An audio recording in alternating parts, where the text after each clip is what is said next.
Okay, Chairman, we are now live on YouTube, so that's okay for the formal meeting to commence. Thank you very much, James. Welcome everybody to this meeting of the Northamptonshire Police, Fire and Crime panel, and for the 3rd of February. And the first item on the agenda is apologies for non-attendance. Through you, Chairman, we have apologies for non-attendance from Councillor Judy Kane, representing Corby Borough Council. Okay, thank you very much. Second item, notifications of requests to members of the public to speak. Do we have any? None received, Chair. Okay. Item 3, declarations of members' interests. As members know, you need to declare any disclosable pecuniary interest or non-statutory disclosable interest in items on the agenda that are not already listed in your register of interests. Council members are subject to the requirements of their own authority's code of conduct, and independent members are subject to the host authority's code of conduct. Members are reminded if they have a DPI or significant NSDI in any matter to be discussed, whether it's registered or not, they must not take part in the debate or vote on that matter and should remove themselves from the room, irrespective of whether they're a member of the panel. So next item is Chair's announcements. I don't have any specific announcements other than to say, please could you mute your microphone unless you're speaking, and use the raise hand function if possible to indicate whether you wish to speak. That has changed slightly. If you're on the new version of Zoom, that is under reactions. And if you're on the old version, it's under the participants as a blue hand. So it's either an orange or a blue hand, depending on your version. Next item is the minutes of the panel meeting of the 10th of December. Does anyone, I won't go through it page by page, are there inaccuracies that people have spotted on those minutes? I can't see any hands. Okay. On page 17, you'll note that the suggestion was that we write to the leaders and chief executives of the new authorities, setting out the panel's comments about arrangements from now on.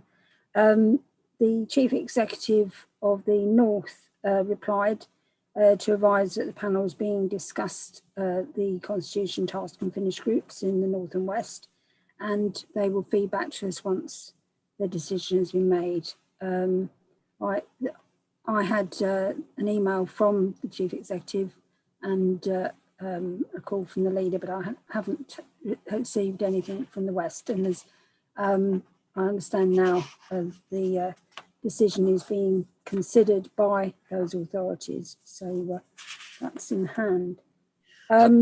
Before we move on, Chair, and apologies if I preempt you, could we have a general assent from the panel members to the accuracy of the minutes, please? Oh, sorry. Is everyone happy about the accuracy?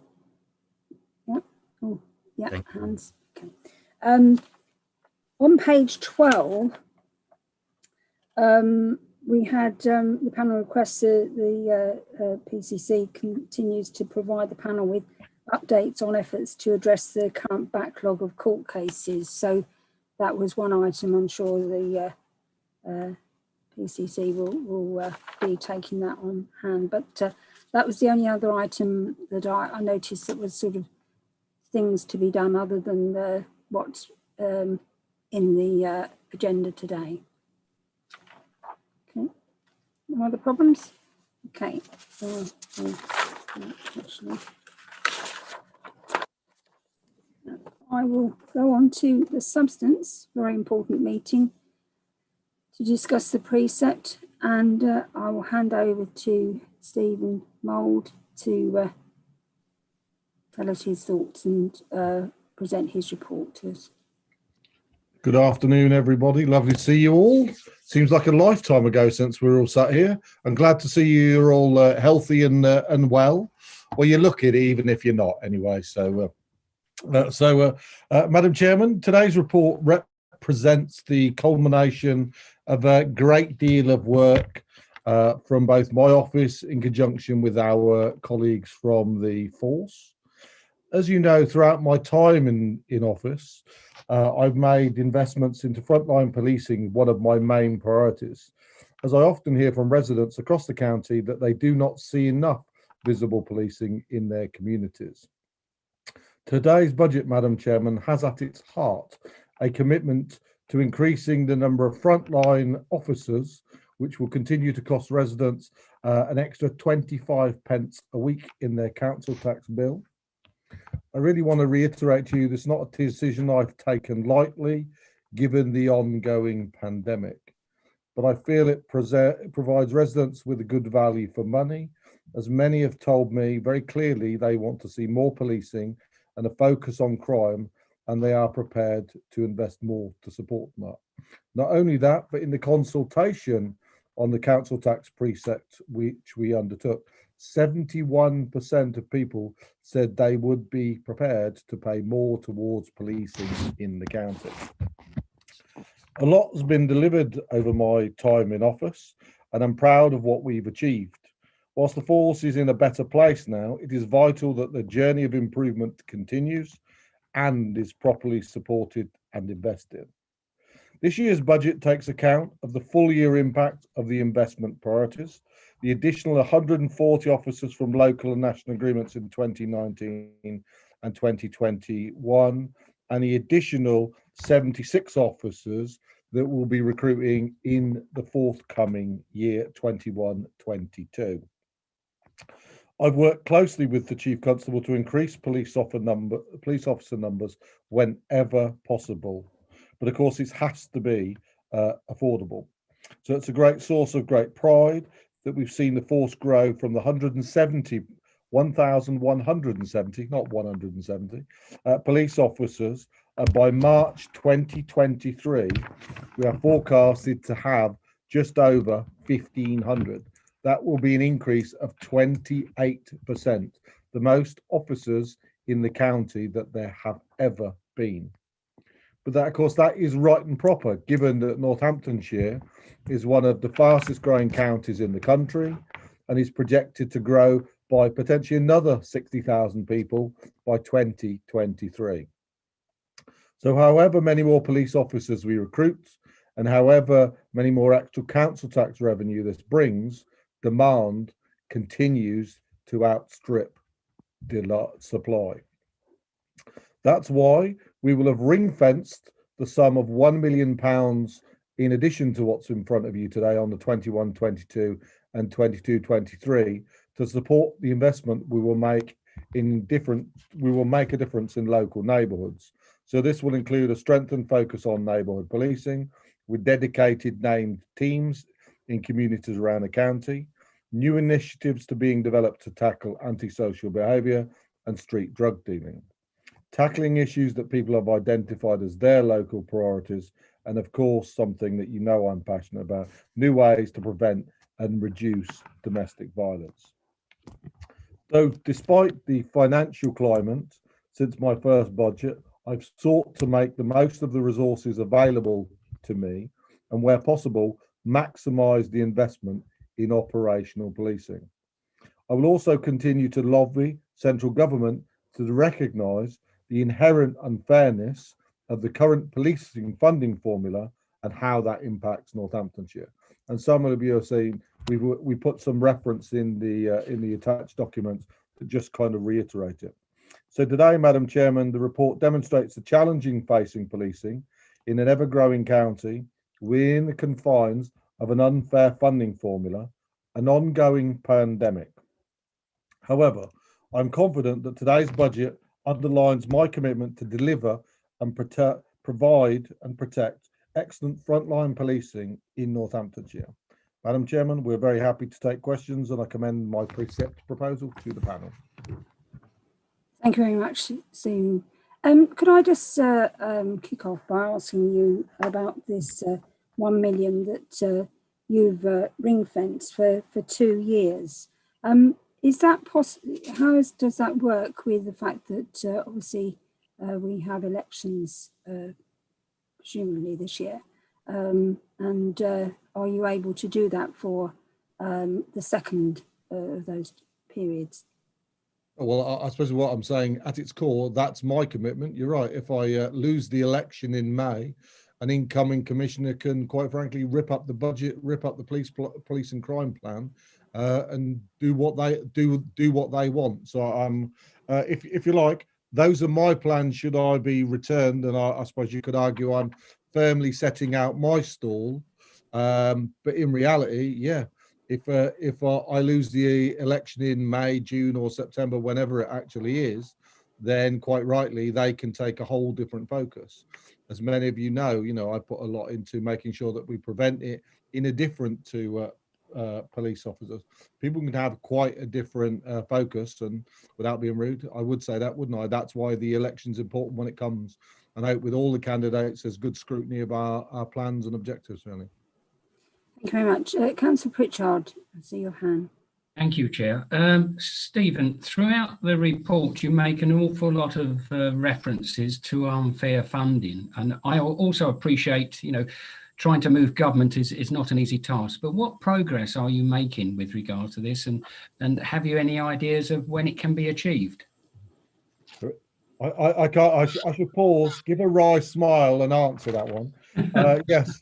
Moving mountains is easier than government policy, I suspect, is the right thing to say, and I think that's why we put in there the kind of some of the information around some of the kind of difference in numbers. Some of you have seen I made reference to it in terms of, and it kind of the numbers came about as a spreadsheet that I put together when me and the Chief Constable were having a discussion with some of our counterparts in the East Midlands. And it kind of really highlights the magnitude of actually what we're talking about. I will answer your question, but I do want to make this point really clearly. Nottinghamshire has 28% more residents than us, but it gets 83% more money from central government. The original formula has its heritage in the early 90s on the basis of kind of local government funding formula. There is a commitment from the government that actually it would be included in the spending review, but of course we are only having an annual spending review. So ironically, I can't attend it right now, but Paul's attending on my behalf. There's a call going on simultaneously with the Home Officer and the Minister, where we continue to push that point.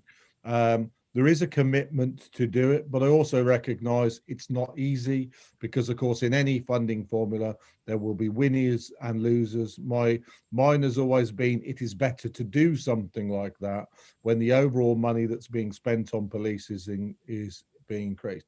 But let's not kid one another. I'm very grateful for the additional police officers that we've got as a consequence of central government funding. But do you know what?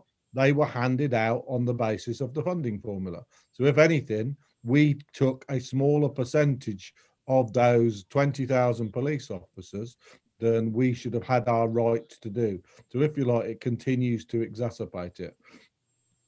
So I think the thing I would say is government is listening. There is a government commitment there to do it.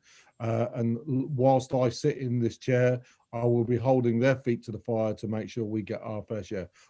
Will I know what that look like? We'll all be making representations about it, because you'll also notice in some of the numbers we put together, whilst if I was compared to the shires of Nottinghamshire, it's 35 million. It's, I think, 13 million if you look at Leicestershire, just 11 point something for Derbyshire. Might have the wrong way around off the top of my head. But, look at poor old Lincolnshire, where Nikki resides. They actually, if we were funded on the same basis that, we would have £4 million less. So that just kind of gives you some idea of sort of the magnitude. And in some respects, that's the real challenge here in kind of setting the precept. Because in a perfect world, you know, I wouldn't want, at this really challenging time, I don't want to be in a position that I'm asking taxpayers to pay more, because actually in many respects they are paying as a percentage higher. You know, we from an overall funding formula perspective on a national basis, we broadly sit in the, I think it's in the bottom half. From an actual government funding formula perspective, we sit in the bottom quartile, and from what percentage of the local taxpayers, we sit in the top quartile. By the way, Mrs. King, if I get any of these numbers wrong, please feel free to interrupt me. So it is kind of justly unfair, but of course, at the same time, the argument will be when they come forth with it that if you're a kind of an inner city, you'll kind of go, well, I've got greater challenges, and I'm not trying to say that we've got you know, the same challenges of the magnitude of the Met. So if you took the policing area that Met covers, you could put it in Northamptonshire and you'd have 50% left over. We've got broadly 800,000 people, and they've got 8 million.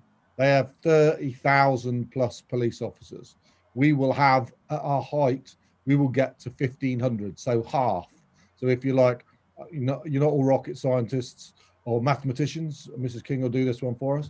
But actually, if she's looking panicked there, you know, if you've got, so in theory, on that basis, if we were police at the same level of the Met, we'd have 3,000 police officers. Now, so I'm not in any way trying to compare us there. I'm just to kind of give there are some kind of relative. They are listening. They are saying there will be one. Do I have any guarantee that it will come out the right way? I think the thing is, crime has also changed significantly from when that's done. There is a commitment to do it, and it has been, because if anything, the metrics that are underneath it are not being updated, so it actually makes it even worse. Sorry, that was a very long answer, Councillor. Thank you very much, Commissioner. Councillor Strachan, you were next. Thank you, Chair. Good afternoon, Commissioner. Love to see you. On page 39, it is just to help me, Councillor. Could you tell me which point? Because we never have quite the. We have this each time. No, we don't have the same numbers as you on ours. What could I say? Whatever the bullet point is. 16.8. Item C. You talked about in line with spending review announcement, pay award has only been included for staff receiving under 24K. Yep. Are we saying that there isn't any pay award for officers or staff earning 24K and above? Oh, so there is no annual increment. Increment. Is it increment? You said pay award. Yeah. So right. So they would get a pay increase. Not everyone will. Yeah. Would you like me to cover that one, Stephen? Yeah. The difference is thinking increment, but Mrs. King can give you the final detail. And the other thing that I have one more question, and then I'll let you get in. Okay.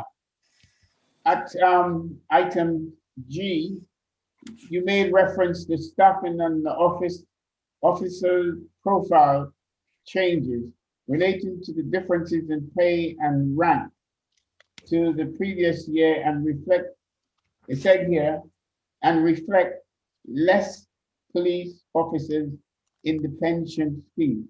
Why is it we're including more officers and we got less in the pension scheme? I'll let Mrs. King go first, and then I'll probably help you out with the second one, Helen. Okay, thank you. I'll start with the pay award question.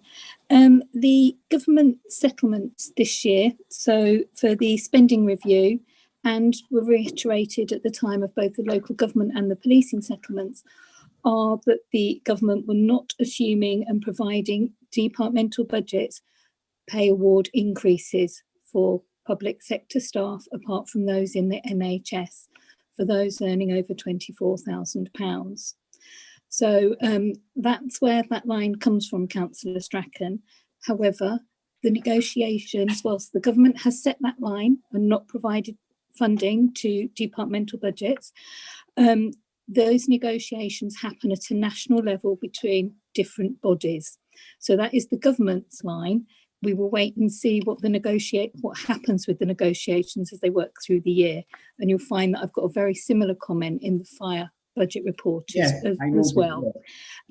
Yes, so that has been the government's expectation, and that's what we have followed in our financial forecasting as well.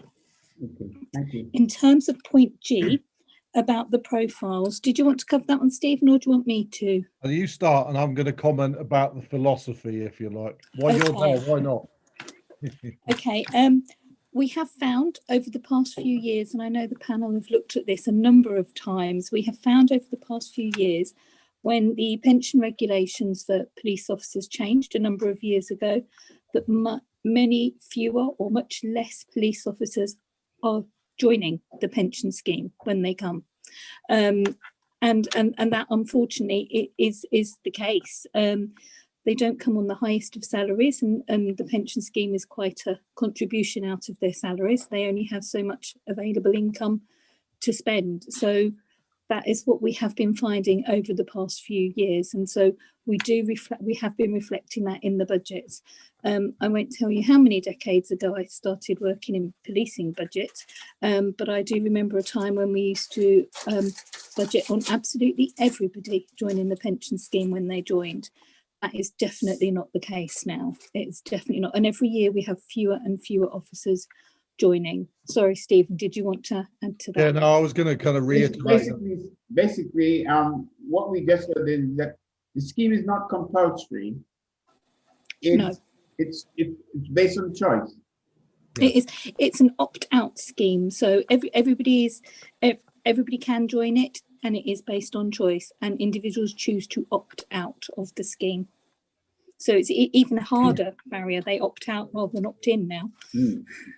And I think the thing I'd probably say, so one of the things, one of the decisions we took here in Northamptonshire is we actually raised the starting salaries for Northamptonshire police officers from an attraction point of view.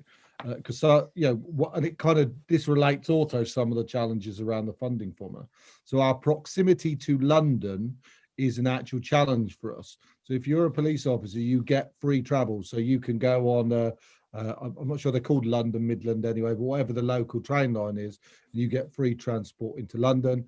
It actually doesn't, so there's no additional cost, but of course the starting salary for London, I can't remember the exact number, was something that was, let's say it's in the 30s. We originally was sub 19. Between myself and Chief, we raised that to the early 20s towards the mid 20s, because also we wanted to make sure that we don't just attract, nothing wrong with this, in the 18 to kind of 21 period, because actually genuinely it's beneficial if you've got a healthy mix in terms of life experience and stuff like that.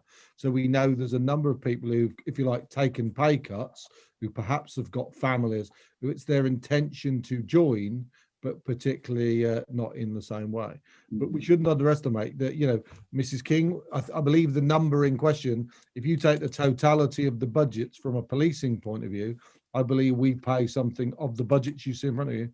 The best part, I think it's £18 million or something a year, yeah, not far in terms of pension contributions.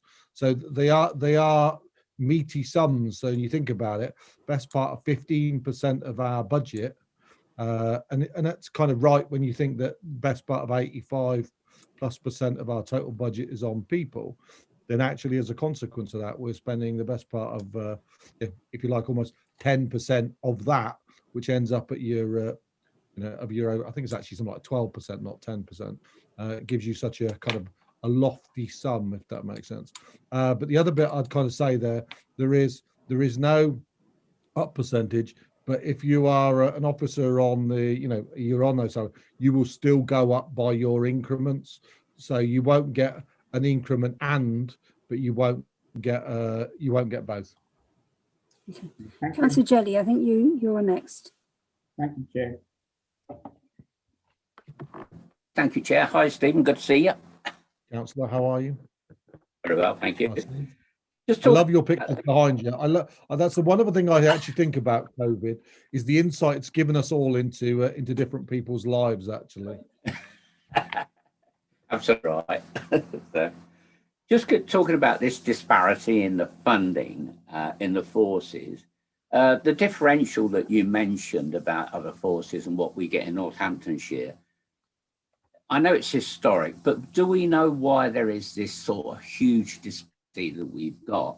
I mean, looking in the report on section under the spending review, 7.3, it says the minister and the context of changing demand, etc., etc. You know, the immediate worry in 22, and we will revisit the funding formula at the next spending review. But we all know that, you know, the spending review comes out and it all looks very good on day one, but then it takes you about 6 months to disseminate down into it. So the government have been talking all the time about what our Christmases look like, isn't it, Mrs. King? As yours do. We get it all they give it just before Christmas, and we spent most of Christmas working out. A good bit of gin and red wine is required to read through the finer detail on some of these things. Too true. So the government have been talking about a long time about the fairer funding review for local government. Are the police going to be part of that fairer funding review? And if, why not?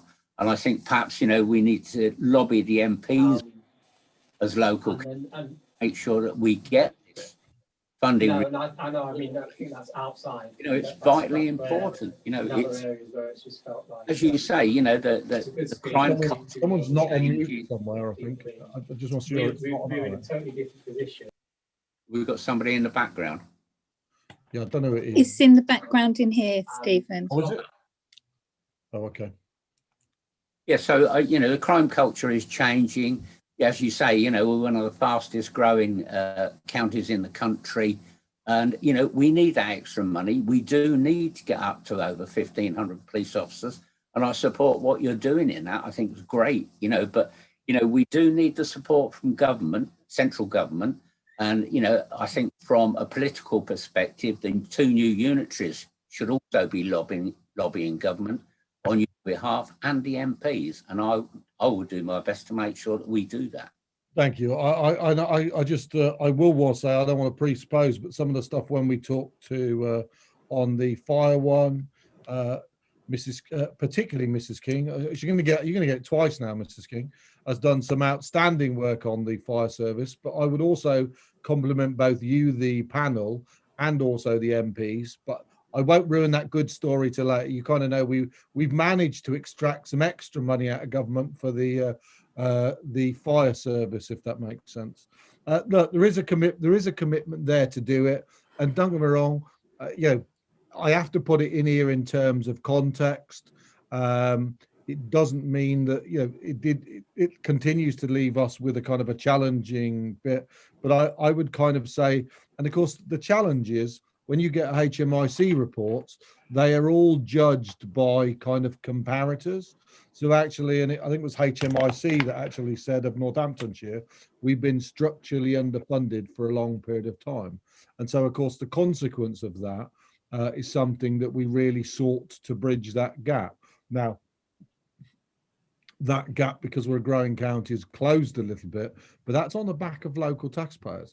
Now, that's advantage if you had central government cuts, but when you've got a pandemic, when financial pressures on local households, the county isn't growing, there's genuinely concerns about kind of correct collection rates, then it kind of puts extra pressure on budgets, which really is, and I don't mind admitting, this is one of the most difficult decisions I've kind of needed to make in terms of setting it, because actually, you know, and it's got to be balanced with keeping the community safe, but also at the ability of people to actually make their pay.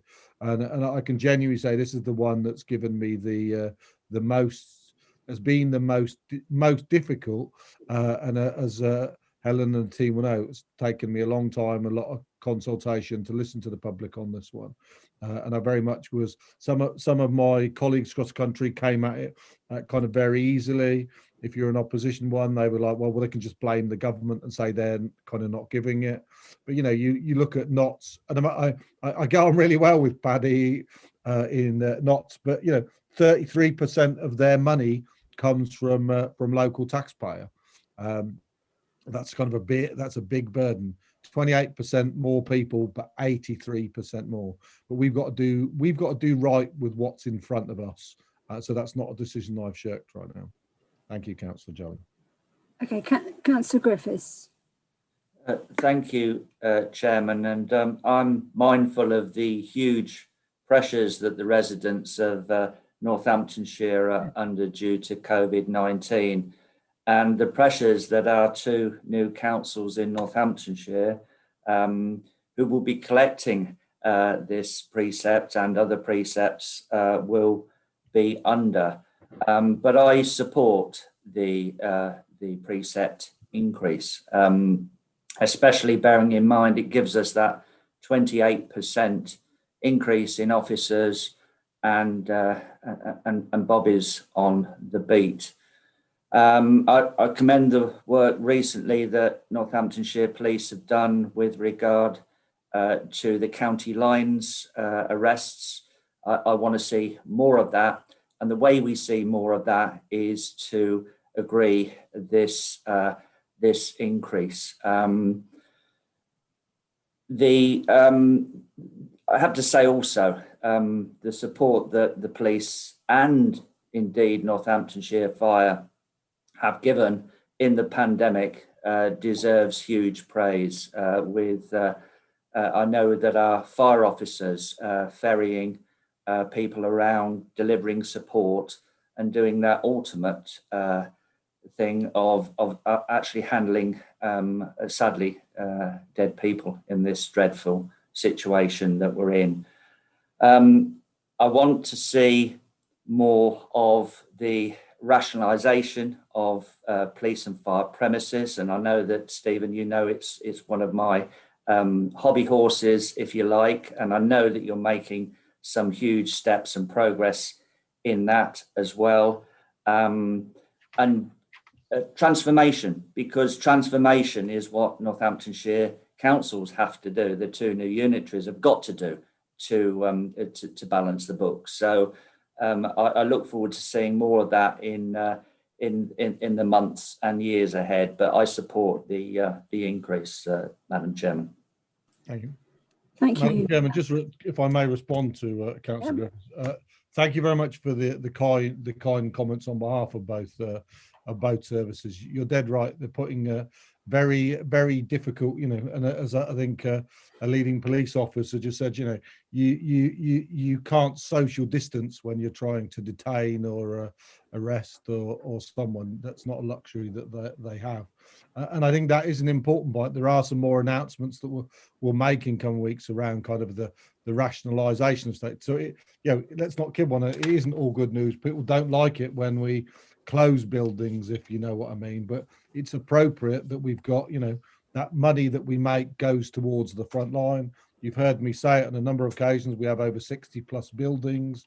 We actually haven't successfully disposed of very many yet, have we, Mrs. King? We set some very robust targets for some of them over in, you've got, for instance, Kettering Police Station, Corby Police Station, whilst we're in the final stages of hopefully releasing some the money from those. They actually haven't been disposed of. But actually, it's right that we do so and we consolidate. My long-term ambition is to make sure, you'll notice in some of that, there's some inflation costs that will come as a consequence of the rollout of the emergency service network, which essentially is the kind of the next generation airwave, which Councillor Auger will have fond memories of. I'm sure the next generation there comes with some potentially significant costs in coming years. But we've got to make sure we do all we can.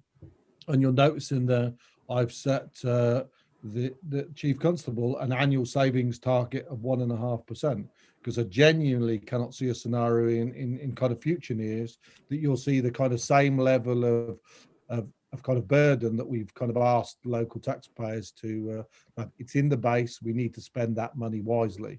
We need to find ways of doing more efficiently. And as the service continue to evolve, we also have to be honest and say there's some things that we will not be able to do as we take on new things. It can't be a never-ending thing that you keep pouring water in that bucket. It will continue to sort of overflow.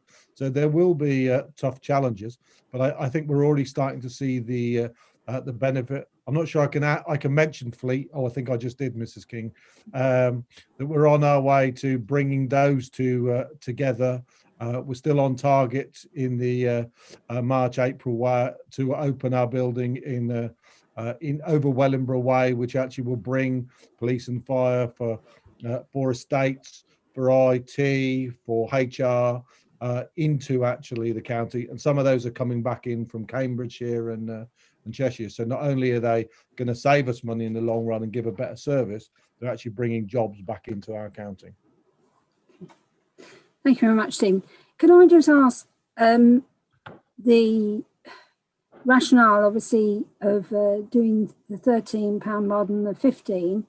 I can imagine it must have been a very difficult decision, balancing what people can afford to pay with what the government's expectations are. So if the government are expecting you to charge the £15, is that going to have a knock-on effect when asking for more money? Or rationalisation and equalisation and fair funding, etc.? It's a very good question, and as you can imagine, one I've deliberated on a lot. The first bit I would reiterate, and funny enough, there was a conference call where thankfully it wasn't our chief constable, but a chief constable asked the minister, what pressure could you apply to your PCC to do the right thing and charge the absolute maximum in terms of the precept? And quite rightly, the minister did turn around and say, why we've said this is the maximum that you are allowed to raise. It is a local decision that local conditions need to be taken into account. Now, in some respects, it would be very easy to just go, let's go for the £15 and kind of blame the government. I genuinely do not believe it is the right time to ask the people of Northamptonshire for the extra money. And as I previously said, if I was given the latitude that I think we should be given to set our budgets for a 4-year period, knowing what they're going to look like, which gives some certainty for everybody, both to the public and to the services, would be the right thing to do. But to be honest, you've got to weigh that against the ability of residents to pay. And firmly, I suppose, in court, we deliberately, and I said I would be led by what the public said, and actually we spoke to the best part of I think it was 2,700 people, and very firmly there was 71% supported the a council tax rise to pay for policing. I think they appreciate the work that policing does, and they can see it firsthand. However, it was only just over 50% that supported the £13, and the £15, the majority most definitely didn't support. Now, obviously, that is still a small percentage of the overall bit, but my determination was also we should both send a message to the people of Northamptonshire that we value the money that they pay for Northamptonshire Police, but also there's a message there to Northampton Police that this is not an open check that is going to continue to go up forever and a day. We need to make sure that the money is spent as best it can be, and it still leaves some money in there that you'll see for in terms of investment. The frontline policing budget is increasing by £6.7 million. We've already said that 6.6 of it is already there, and actually there is another £1 million that's earmarked, and that'll be a mixture of preventative and stuff. So as you can see, more than the money we've raised will be going to kind of frontline policing. So I'm quite comfortable with that. The reality is, no, I cannot legitimately keep asking the residents of Northamptonshire to subsidise as a consequence of the unfair funding formula. So I'm comfortable by that decision, and I shall be, as you know, I shall be judged for it in May or June, whenever I go before the public. And I think it's the right balance between the two. I think anyone that kind of, just because some government minister says, yeah, you can, we shouldn't be taking that as a blatant excuse just to go and take hard-earned pennies out of the public. And as a kind of businessman, we need to make sure that we sweat that pound harder, if that makes sense. I think also you have like a good story in that it is a very difficult time with the COVID, that's national, but there's also a difficult time locally with the reorganisation and with the reduction in the council tax base, which is a huge problem, possibly, maybe going into the future. They did take that into account. Yeah, because you're right. Local residents have already got a potentially an increased burden as a consequence of local government reorganisation. There is also, and we don't know that. I know they haven't. I have the luxury of going first, he says sarcastically, and local government kind of comes after. But actually, also, I believe that you've got precept equalisation there.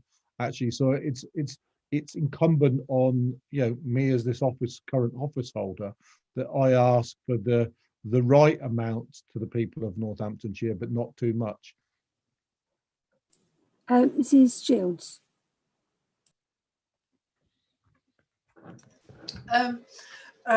Good afternoon, Stephen. Good afternoon, Anita. First of all, I would like to really convey my congratulations to the Chief Constable for this achievement of arresting those 72 drug barons. I think that is a fantastic news, and it must boost the morale of Northamptonshire residents. And I hope this will carry on, i.e. the protection that the police officers is giving us. On that basis, the preparation of the delivery of saving that you are requesting from the Chief Constable to deliver 1% of efficiency saving, how realistic do you think he can actually deliver this saving, bearing in mind the pressure that we are all facing at the moment, particularly your officer with the county line pressure? Yeah. And I reiterate, it's covered in, and it's interesting because obviously each day I get to see all of the kind of different operations, and quite often, and don't worry, it is a fantastic achievement. 1.3 million, 18 county lines rolled up. That's a significant step forward. And of course, on one level, it pushes your crime figures up, but actually, Northamptonshire Police is, as I've repeatedly said, is on a journey under Nick Adderley's leadership and vision. They really are making progress. They're still not where we would, myself or the chief or you, the residents, would want them to be, but they're making good progress, and this shows it. But also, there's other things. You'll have seen some of the ones that might not make the press. There was a police officer's life was saved at the weekend as a consequence of him being equipped with taser. There was a lone female who was being stalked in a car that we took down the number, managed to escape, and we were able to apprehend them as a consequence of our kind of AMPR investment. So a lot of some of the things that you're starting to see are actually starting to bear fruit. One of the things I wanted to make sure that we kind of get the precedent, and I suppose the fire service has got it as a consequence of the financial challenges had over the last 10 years.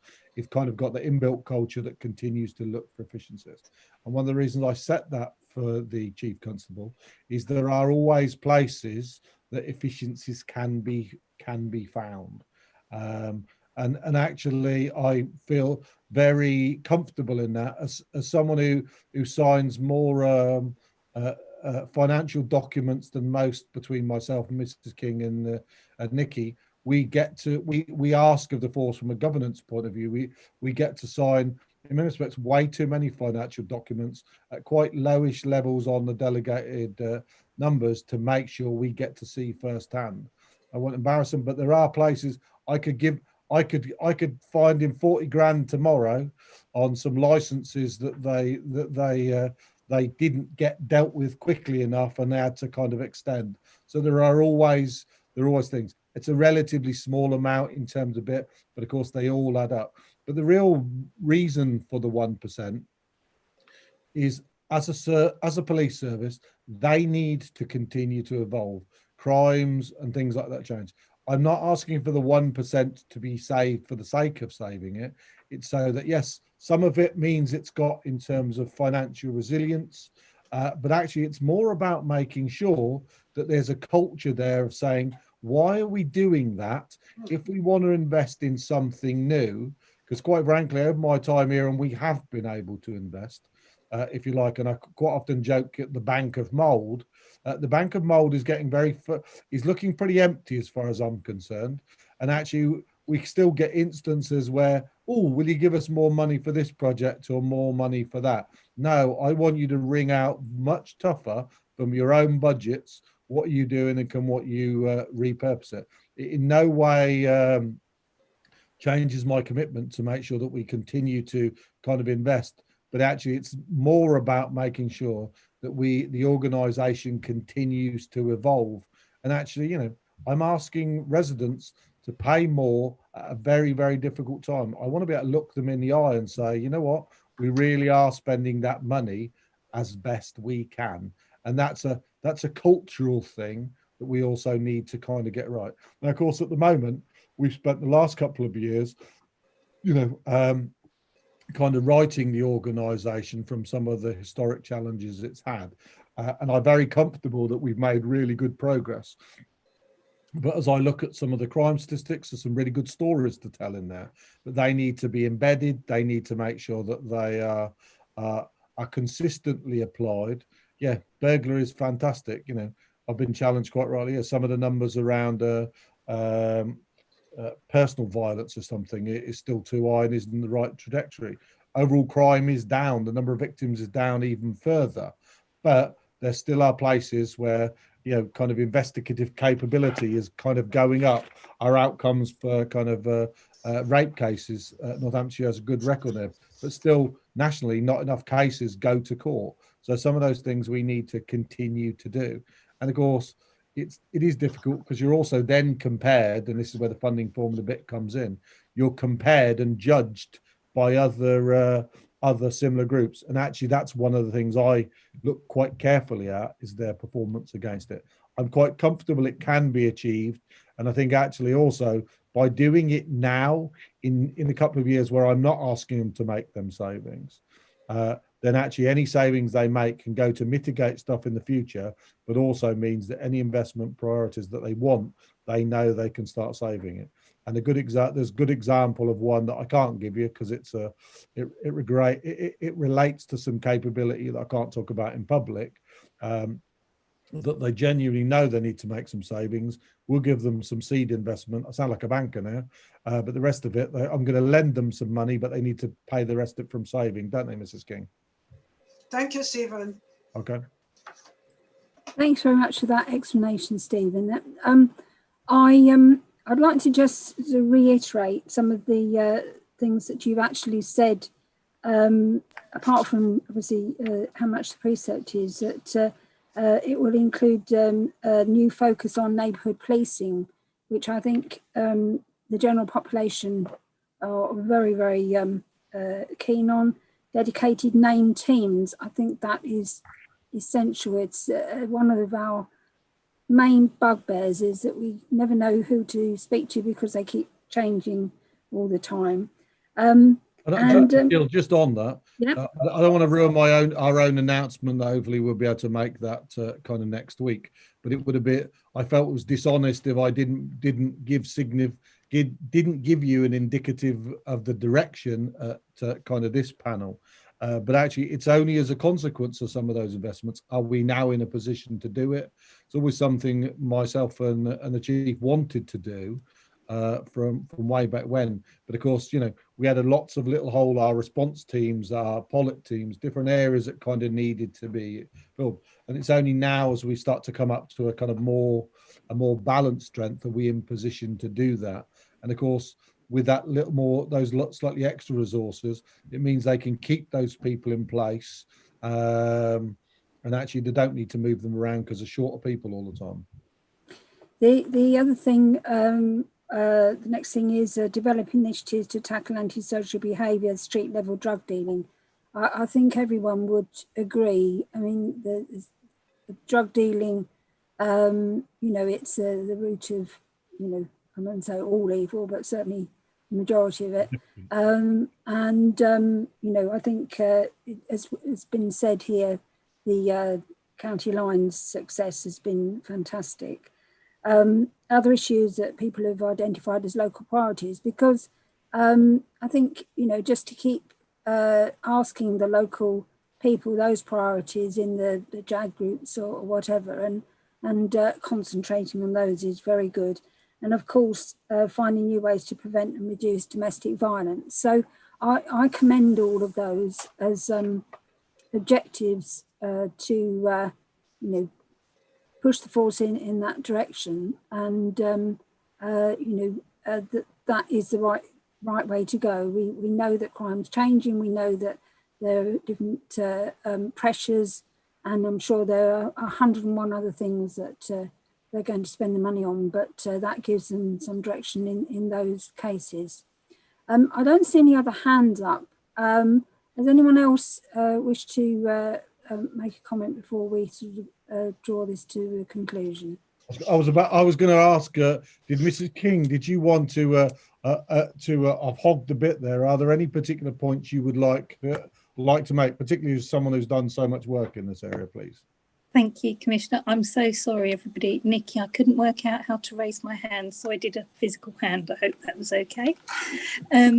I just really wanted to get the chance. Stephen started it, but I wanted to get the chance to say thank you to all of our colleagues that have helped us with this. So Stephen's picked out the Chief Constable and his team.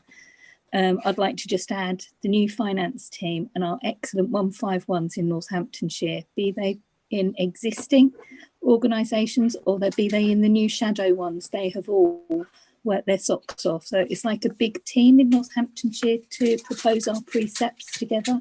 We all rely on each other's information, and I'm greatly appreciative. So thank you to those. A huge thank you to the panel for the workshop. I really enjoyed it. I hope you did too. I know Vaughan and Nick enjoyed it, and we would really like to continue that next year, please. So if you haven't given your feedback already, please do pop your feedback and we will refine it a bit for next year. But also this year, we've gone even larger, if you like, on our consultation with the public. We've had 2 different routes. We've talked to our MPs, we've talked to the parish councillors, and that's been really, really informative in formulating the budgets this year. So I did want to say the thank yous, but can they apply to both reports if that's possible, to everybody, so I don't repeat it again. Most of the key points have come out from the discussion. The other element that I just wanted to add was the level of reserves in Northamptonshire for the PFCC. They're much healthier than they were 4 years ago. I'm very pleased to say, Stephen, to the panel, we have a good level of reserves.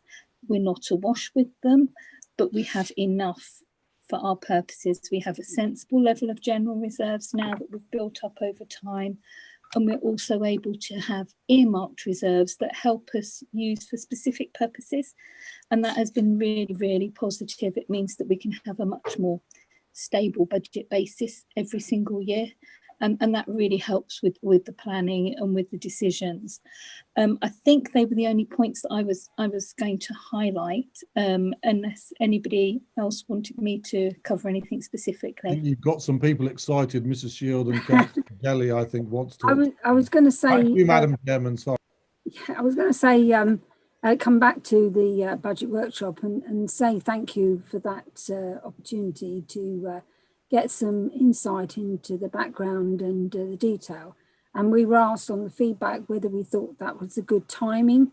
And I thought it was, because it's all very well to ask you after the event, but it's a bit too late then. So I think to do it early as we did was very good. So thank you, and I appreciate that and hope we can continue that. Now I have Mrs. Shields as the first speaker. Yes, first of all, Helen, I must congratulate you for the report. It is so clear, to the point. I particularly like your final conclusion of the budget precept that you have provided for both budgets for the police and the fire and rescue. I have a question regarding the actually earmark reserve that you just mentioned. If you look at the reserve of the Police and Crime Commissioner for 21-22 to 25-26, and the earmark reserve at page 57 or paragraph 4.3, this is to do with additionality reserve. Now, it is not included into your Annex B. And I was wondering if you could give me your feedback as to what would be the risk associated with this reserve if the fund were not available, and what would be the risk on the smoothing of the timing impact of recruitment and staffing level on the revenue budget. Could you provide your rationale, how and when to be used, the level of it, and the management and control and risk and the review for it? Okay. Absolutely, thank you. Mrs. Shields, you have got one being emailed to you shortly, but I will happily cover those points because I think you made a really good point. We created this reserve about 2 years ago, 2018-2019, and we created it at a time when the Commissioner was increasing police officer numbers, but where we really were not sure about the future funding levels. We were really worried about the future funding, the certainty of funding. And if you remember this time last year, I was talking to you about, I was quite worried about the level at which the government were going to fund all the additional officers. So we were working with an awful lot of uncertainty. So we created an additionality reserve so that the additional things that we put in the budget, like the 83 officers that year and the new uplift officers, that we could use this reserve if we found that government funds were less than we thought that they were going to be, or to help us keep those officer numbers at a high level for as long as possible. Okay, but we also do use this reserve to help us mitigate future costs on any other investments. So, for example, another one is the move away from the multi-force shared services arrangements that the chairs listened to many a time at the audit committee meeting, and putting in our new system arrangements where we might need to have some one-off additional costs to find, or be it resourcing for a short period of time. It helps smooth that impact, and if we didn't have them, Mrs. Shields, we would either have to meet those costs from the revenue or capital budgets, or they would have to make savings in the revenue or capital budgets, or we would have to use the general reserve. And I really do not like us having to dip into the general reserve. I like to keep the general reserve absolutely for emergencies, and if you use it all the time, it's no longer there for emergencies. So I hope does that cover what you're after? Very clear, and I must say it is, I find for the first time, I hope you're not looking at this comment I'm making as a bad comment, because it is a very good comment.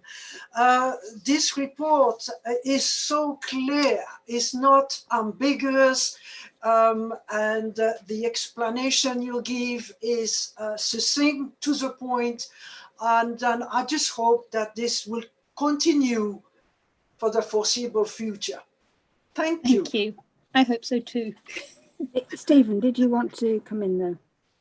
Yeah, I just want to make a point. So some of you may or some of you may or may not have noticed kind of in the detail, but actually one of the things that was in there, you'll notice that because of the pandemic nationally, the government rejigged the numbers. So over the next 2 years from central government, we're supposed to get 133, 134 extra police, or funding for extra 33, 134 police officers. But as a consequence of the pandemic, they've gone from, because I think the numbers off the top of my head for the 20,000 was supposed to be 6,000 police officers, 8,000 police officers, 6,000 police officers. As a consequence of change, they've actually gone 6, 6, and 8. As a consequence of the reserve that you've just been discussing, we will still be recruiting, if you like, at our own risk, the 76 next year, albeit probably phased slightly later in the year to make the numbers work. So our trajectory will still mean we'll at our 1,500, but we'll actually, if you like, we'll be going up that the mountain a little steeper, I think is the right terminology. So we will have ours actually on speed earlier. And why does that matter? It's not some sort of political posturing. In the end, it takes a couple of years before your police officers come on stream. So this is why, in some respects, some of the stuff that we've been doing, you know, this is a tanker that takes time to turn around. So actually getting them in that, you know, essentially what will be a year earlier means that they're on the streets of Northamptonshire, and a year earlier their experience continues to go up. You know, the best part of half of our response, you know, are very new police officers. So actually, the quicker we can kind of get that gain and the experience is important. And it's actually as a consequence of some of the bits that probably doesn't seem important, but actually that, you know, it is really important because that leads to people being on the street sooner. So as a consequence of some of the decisions we make, we will go, instead of going 57 and 76 to get us to the 1,500, we will go to 1443, and then we'll do the 57 in the 22-23 year. Back to you, Madam Chairman. Can I go on Councillor Jelly next, please? Yeah, thank you, Chair. It was to have my compliments to the Commissioner, Helen, and all the team for a very detailed and comprehensive report for the budget. And I would like to propose that we put this through the proposed precept and budget for 21-22 to the committee for approval. I'm happy to propose that, Chair. Okay, thank you. I have Councillor Gonzalez next, and then if you know, we'll get a seconder. Thank you, Madam Chairman. Couple of points, really. Firstly, I'm in support of the recommendations that are within the report, but I would like to know how much of that is innovation that's created here in Northamptonshire, and how much of that is sense checked across with colleagues across the nation, effectively across the UK, because quite clearly there are very restrictive models and very difficult times that we're all facing, and particularly when it's a publicly funded inertia here that we would like to do more, but clearly there's a restriction on what we can do. How much of what's in there do you feel, Stephen, is something that you can obviously say is innovation that's come through from Northamptonshire, and it's not just a matter of should we say, shuffling the deck chairs around? You'll forgive me, Councillor Savage. I'm not actually sure what you mean. Could you be a bit more specific? Sure. No, I mean, obviously, I feel clearly you have been restricted in terms of what you're able to do, because quite clearly, in terms of raising public funds, it is very difficult and it's a tough time. Yet there's some excellent successes that are coming out through the police force. Obviously, we've got fire later on in the meeting, but certainly from police perspectives, there is a lot of good engagement there.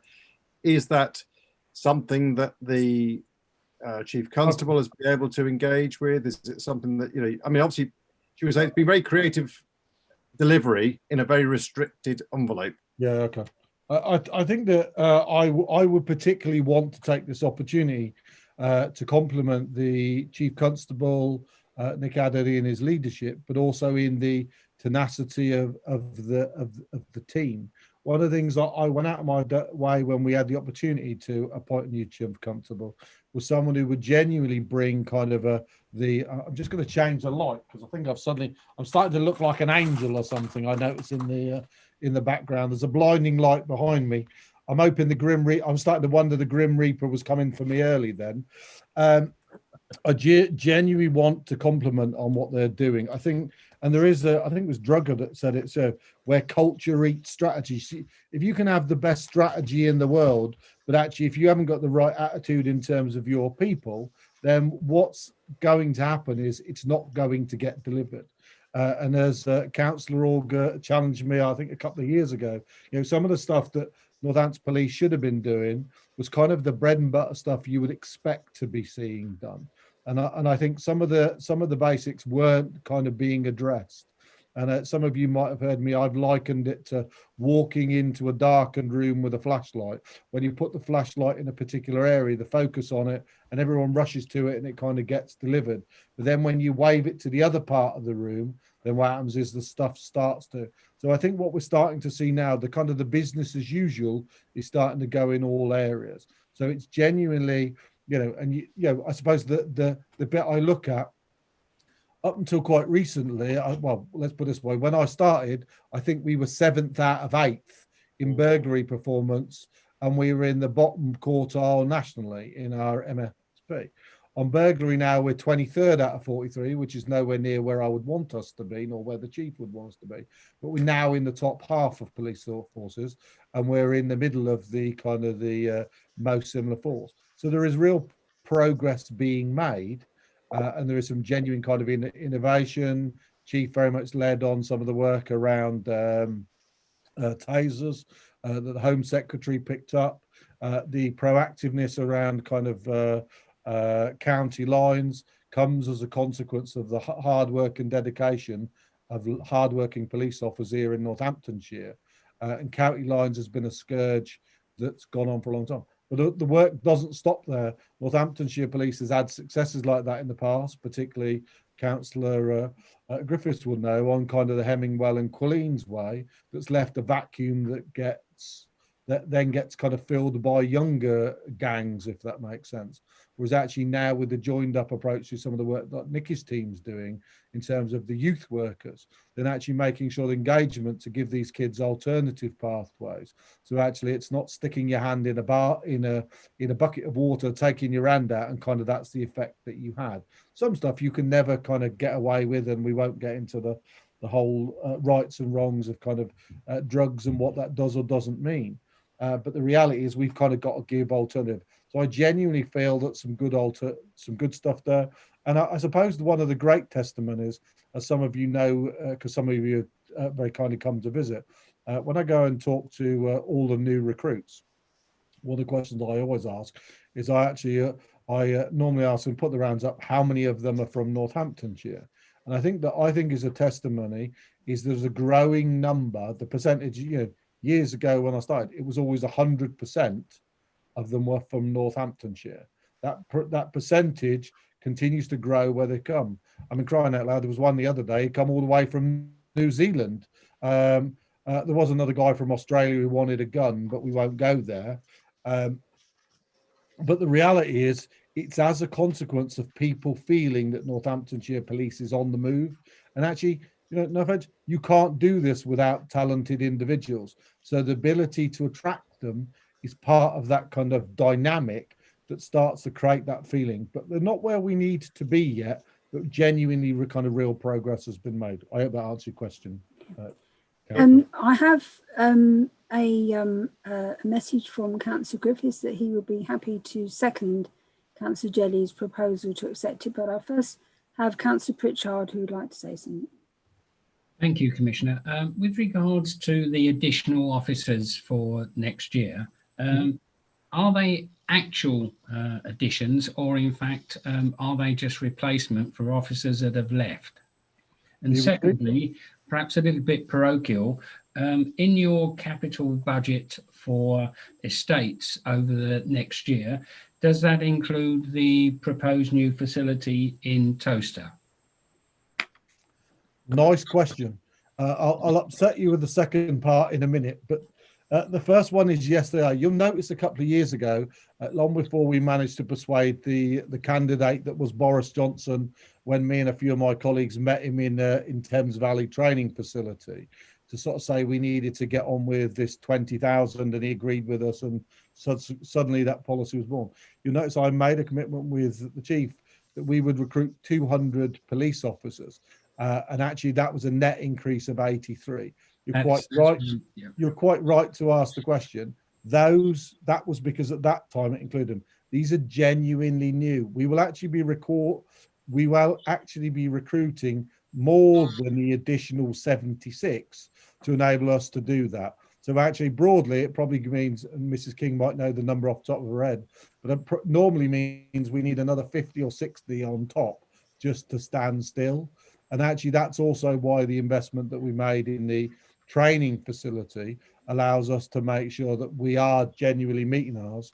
And I think most forces are on target to do theirs, but I actually think we were in the, if you like, in the higher percentage of getting over and above and make sure that we stayed in front, because of course there was real challenges as a consequence of COVID in recruitment, assessment centre and some of those sorts of things.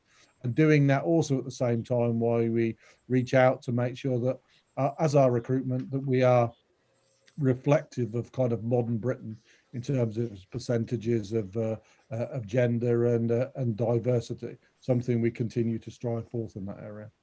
On your second one, in all honesty, no, I don't.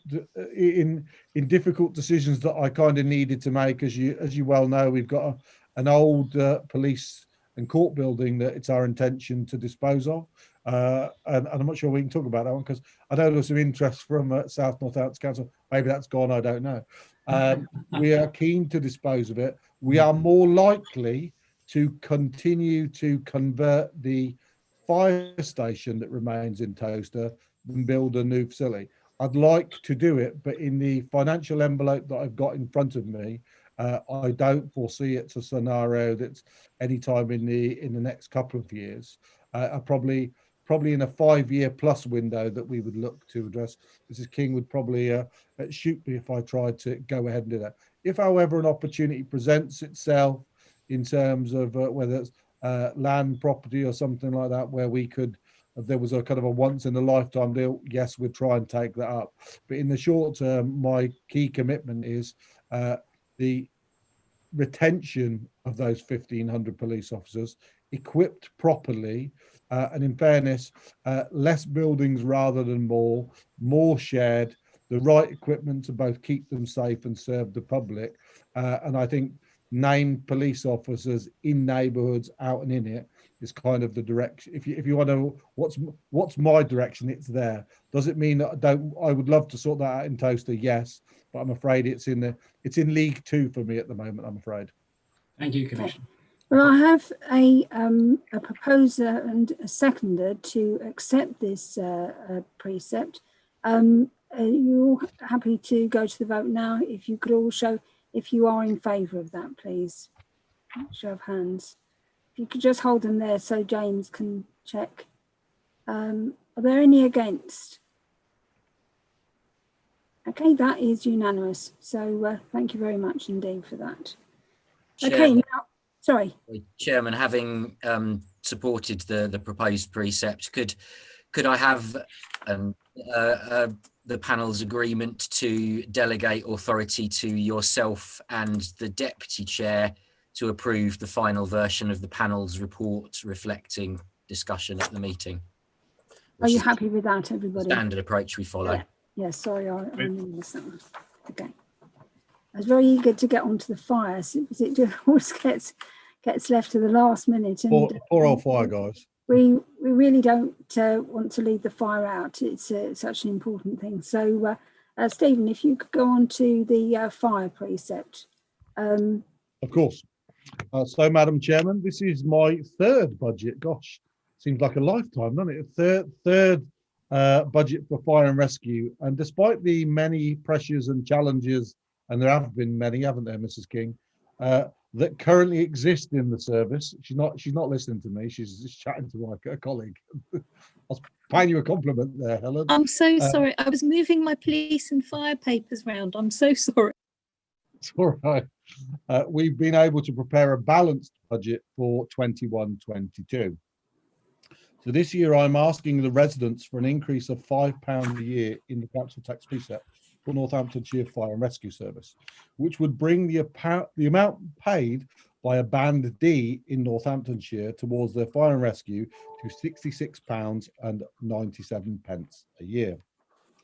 We cannot and must not shy away from the fact that the Fire and Rescue Service still faces financial challenges, which is why I asked the Home Office for flexibility to ask for the £5 increase or 10p a week, which is 8.7%, compared to the national recommendation rise of 1.99%, in recognition of the continued financial issues facing the Northamptonshire Fire and Rescue.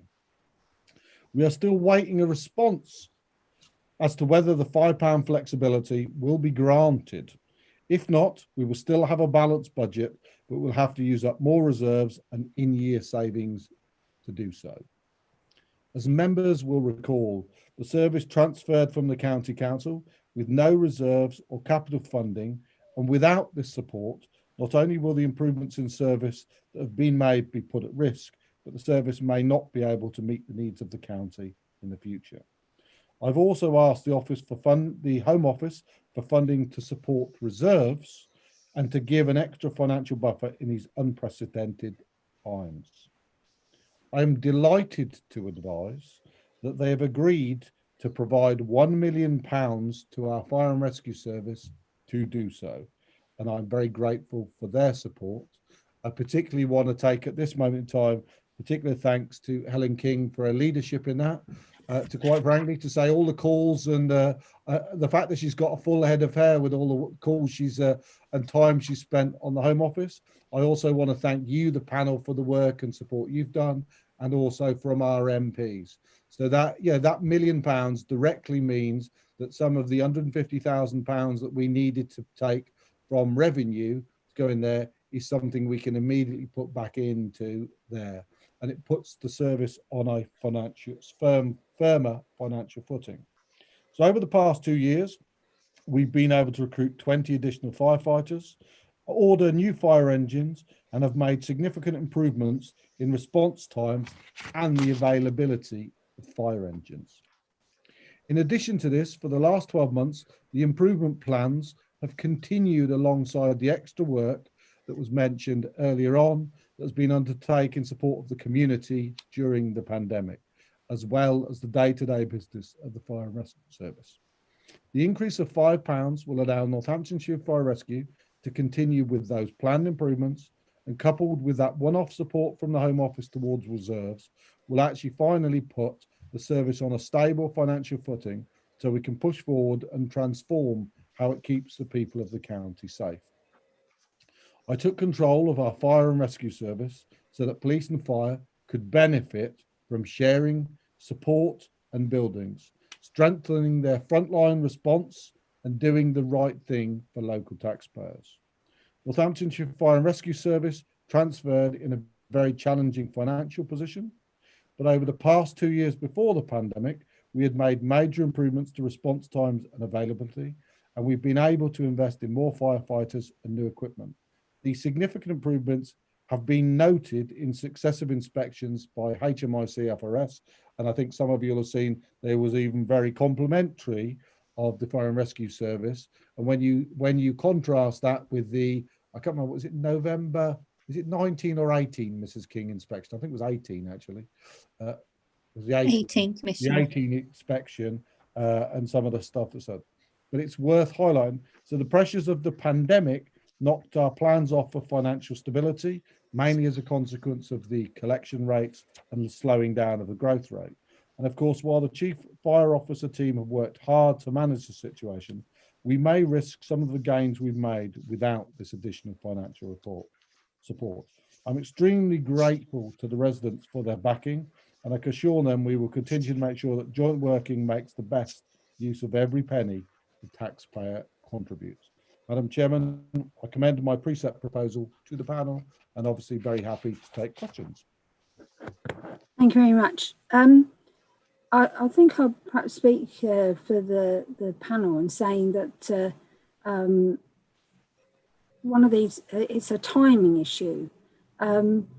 you're saying that you want the £5, but you haven't yet got the okay from government. Now, when are you expecting to hear that, and is it likely to be before you have to set the pre, or when do you actually have to set the precept? What is the deadline? I'm going to let Mrs. King interrupt me in a second, but at a high level, I probably should have highlighted. So we have the backing of that. So because of the convoluted nature of fire, it's slightly more complicated.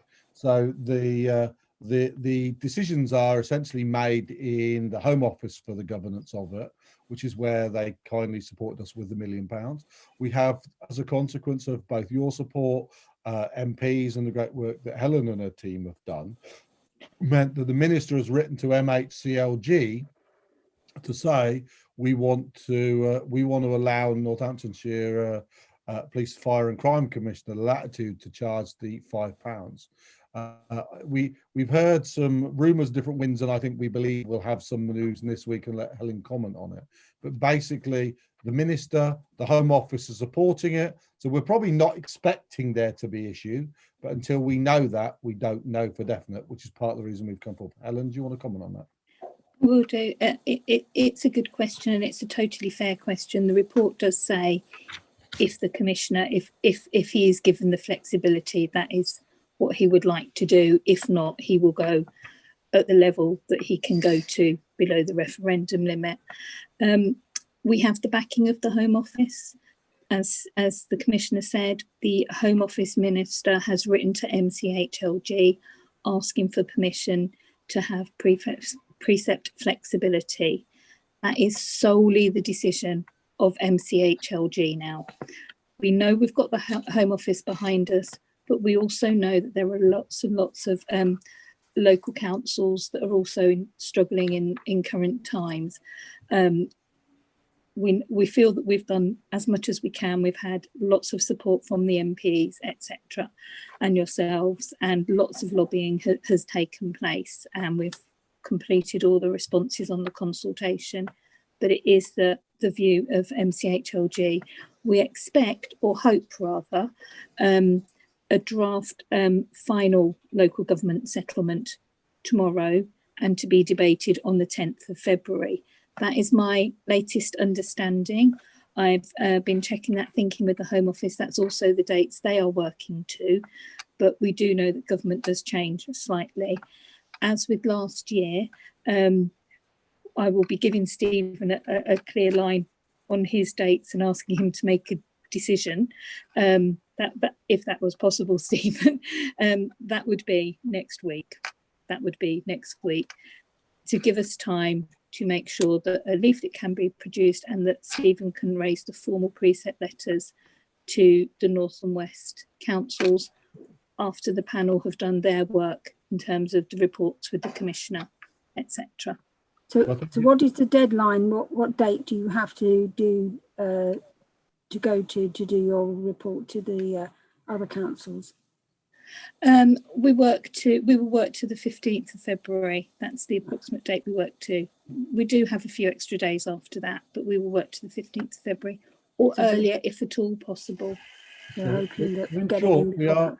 We are asking your indulgence to allow me, if you like, where we think they will come in, and if it comes in with less, then obviously it's less. So I think our working assumption is you would approve that if you agree the high amount, but obviously that's a decision for us. We're commending to you what we think is the right thing. Okay, Mrs. Shields, you had your hand up first, I think. Yeah, I have two questions. One is to do with risk and uncertainty on a subject of pension. You stated that obviously you have had additional grant funding for the pension increase, but you've indicated that there is a very big concern for both police and the fire for the need to meet some of this increase. You're talking about, in particular, firefighter pension alone, a 5 or 10% increase would result in a budget pressure of 2.8 or 5.6 million, respectively, from 23-24 onwards. So could you give me some kind of feedback as to what would you do in this instance? Would you take the money from this additionally earmark reserve that we talked earlier on? Sorry, if I take myself off mute, yes, I have. Okay, so pensions, the firefighter pensions, it does also impact on police pensions and a lot of other public sector pensions as well. So you'll have heard me last year talking about the extra pension costs that related to the change in the actuarial rates from the Treasury's revaluation from the actuarial rates, and we receive a grant for that, for both policing and for fire. However, there is a separate issue where there has been a legal case, which is called, that has gone to the Court of Appeal regarding unlawful discrimination on the basis of age. And this applies to a whole lot of public sector pensions, not just fire, not just police, but quite a lot of other public sector pensions as well. That is still being worked through nationally with the Treasury and with all of the professionals and the lawyers at this point in time to work out exactly what that could be and what the remedy needs to be. So it's not final enough to put it in the medium-term financial plan at this point in time to decide that we would put it in and this is how we would fund it.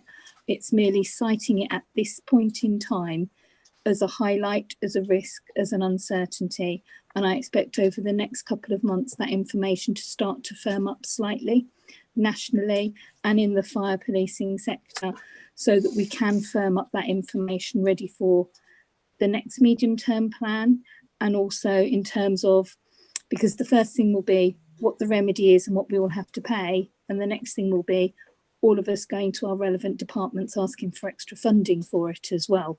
So that was what we brought into the next iteration of the MTFP. So I can't give you an answer as to exactly what it's going to be and how we're going to pay it yet. I'm merely citing you at this early stage to say there's a risk there.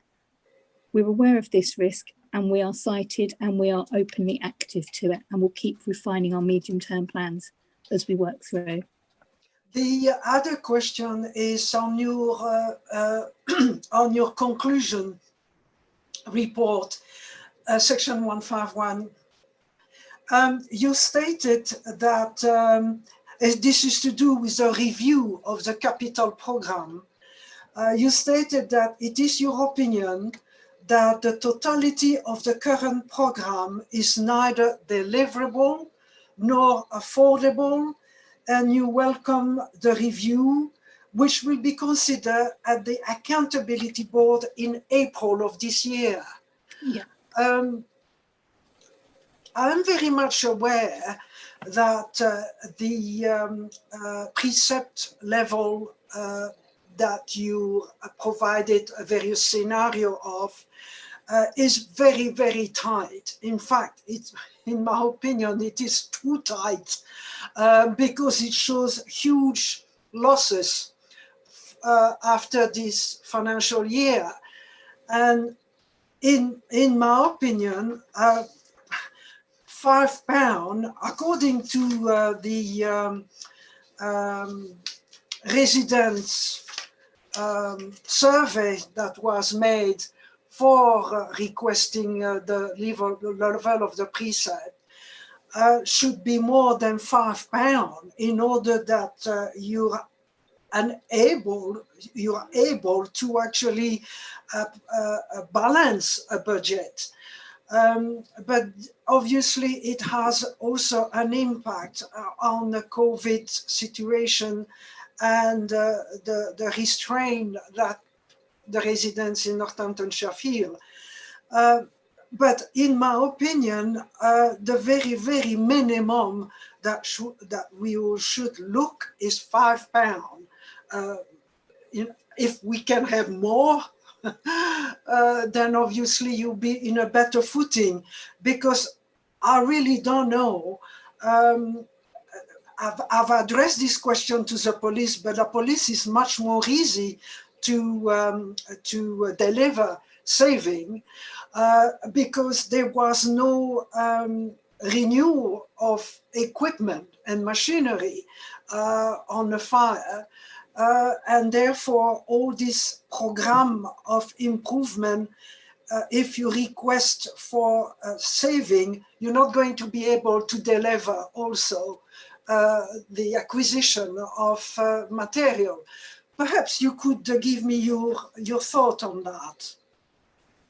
I'll let Okay. Helen go first. Shall I go first? I said I'll let you go first. Go on. Thank you. The Chief Fire Officer believes he can do some work on the capital programme. There is an awful lot on there, as you absolutely rightly pointed out. It is a huge capital programme. It is a higher capital programme in some areas than the police's capital programme. And if you think about the difference in budgets, that's because there is a need to replace, redo so much. However, there is an envelope. And the Chief Fire Officer, Stephen, myself, we have to manage within the envelope that we have. And the more money that gets spent on capital, the more it takes to service that capital, the less he has to spend on revenue things. So he is committed to taking an active review of that capital programme and refining it and rephasing quite a lot of it. It's also very ambitious in terms of what people think that they can deliver. And that's why it's coming back in April. I do expect that to change quite a bit, which will reduce some of the capital financing costs, which will help towards some of those gaps because they are expensive. If we can use things like revenue contributions, or if we underspend and have money available to use as revenue contributions, that's also a very cost-effective way of financing some of the capital because we don't have to pay the minimum revenue provision, we don't have to pay the interest. The other issue is that a lot of things on that capital programme are relatively short life. They might be 5 or 7 year old assets. Yes, we've got some fire engines in there. Yes, we've got some buildings in there, but we've also got a lot of kit, a lot of operational stuff. It's a technical term, they have an awful lot of operational requirements and equipment that they need. And the ICT, they are all quite short life, so they are very expensive to pay the financing costs of. So that's why the Chief Fire Officer is actively reviewing the capital programme, and he feels that he will be able to review and refine it. That's why my points were there, they were clear. He agrees with them, and that's why the Commissioner set him that challenge. It is a tight settlement for them. There are shortfalls, and there are some big shortfalls. So as well as refining the capital programme, I've also highlighted in my 151 report that there is a need to start looking at, in more depth, the medium and the longer term in terms of savings plans on fire. And that's where the efficiencies from enabling services will really start to come into their own, you know, things like the sharing of buildings, things like the sharing of teams. But we are only in year 2 at the moment of that 3-year plan. This budget will take us to the 3rd year of that plan, where we build that little bit of stability so we can move forward with those efficiencies. The reason the Commissioner is asking for the £5 is so that we can continue at the pace that we are doing with the efficiencies and to keep moving that transformation work forward. The Chief Fire Officer and his team have worked really hard and really closely with us and have identified savings to help balance the budget next year. So we've got those identified savings. We've also got reserves identified from purposely underspending this year, but we need to have a long-term solution. I've probably talked too long, have I, Stephen? Did you wish to go on? You probably heard me say she uttered great stinger lines, but you just stole a lot of them, which is fine. That's all right. Just demonstrates we're on the same page. I think that I just reiterate some of the things I think Helen said there. Look, we are year 2 of a 3-year programme. we're yet to see the synergies because we only kind of, we're recruiting to those posts. We've a chief technology officer. She joined us in November. A new head of combined fleet started this week. So those are kind of investment posts we've made. Some of you notice we also have a commercial post, so monetization, maybe training and stuff like that. I think they'll start probably around the start of the financial year, certainly at some point in April. So that I suppose I want to give you some reassurance. There's some stuff in train to address this stuff if, God forbid, the government doesn't give us the latitude on the £5 or you don't agree. So that those bit in there. There is a bit around quite a bit of IT also because of a long term in terms of underinvestment, and actually that is a real strong place in terms of synergies. I made reference to a number of the contracts we've signed recently. We've signed a number that are only 18 months or 2 years. So we're trying to make sure there's a lot of contracts, and so foundations are being laid that allows contracts to be negotiated for provision of internet services or phone services or something that allows them to be procured on the basis of one thing. So that there are some things that are in there. Now, to be fair, we don't know all the efficiencies we're going to try and extract out of some of those things, but those plans are kind of in there. In addition, and sometimes some stuff costs slightly more in the short term. So actually, as we combine control rooms, because we have the absurd situation that our control room is kind of out of support, so we need to find an alternative there. So actually, it will cost us more in the short term, but if we can combine them and put resilience together with police and fire, we believe we can save money for both. But we're still in a basis where we're scoping, doing some market testing. So it will be unprudent to demonstrate some of that. But quite rightly, as Helen said, the current program in its current thing is, and quite rightly, we should start with give us your wish list of everything that you would like and or need, and actually slowly but surely we're drilling it down. Can that be made to last longer? Do you really need that? Can you share that? All of those sorts of ones. I think the other one that might help or thingy, because potentially from a reserves point of view, you hit the nail on the head. We've got adequate and sensible reserves from a policing point of view, and we're very grateful for the support the government's going to give us with the £1 million. I don't want in any way to sound that I'm not anything less than ecstatic there, but actually we still need to make sure that we've got equitable resilience on both fronts. And I believe maybe next week or the week after, we're waiting for the outcomes of the PCC review.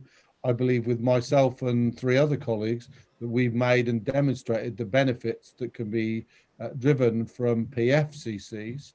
And it is my hope, and obviously I can't guarantee what the government will or won't do, that they will move to mandating that PCC governance change. Why is that important? Because I hope that it comes with it, that it allows us to give some synergies. So one of my points was, if money has been raised locally for either service, it should be spent on that way. But a little more latitude that might give us the ability to buy a capital thing that might benefit one service sooner than the other, whereas they're both collected separately. But actually, in the end, there isn't any police money, there isn't any fire money, it's always the public's.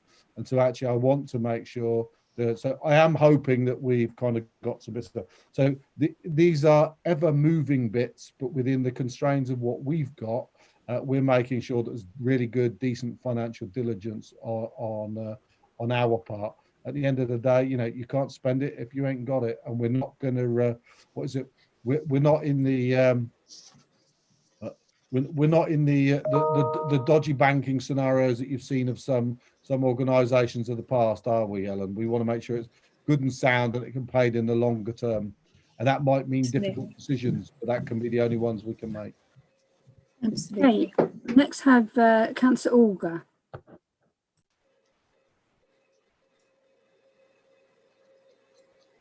Chair, and thank you, colleagues, for your probing questions during this session. It's been really interesting. Something that Helen, you said, just sort of I was curious about. You talked about the Home Office writing MHCLG with regard to allowing more flexibility on the precepts. Was that specifically on behalf of Northamptonshire, or was that a more general request for other fire authorities? It was specifically on behalf of Northamptonshire. So, and it was, to my knowledge, the only fire authority that they wrote to MCHLG to ask for. So all of the fire authorities themselves made a bid and asked for £5, and they didn't take up that one. They specifically took it up for Northamptonshire. They have been extremely engaging and supportive, it's fair to say, and it has felt like they have worked with us, but we know it's not their decision to make.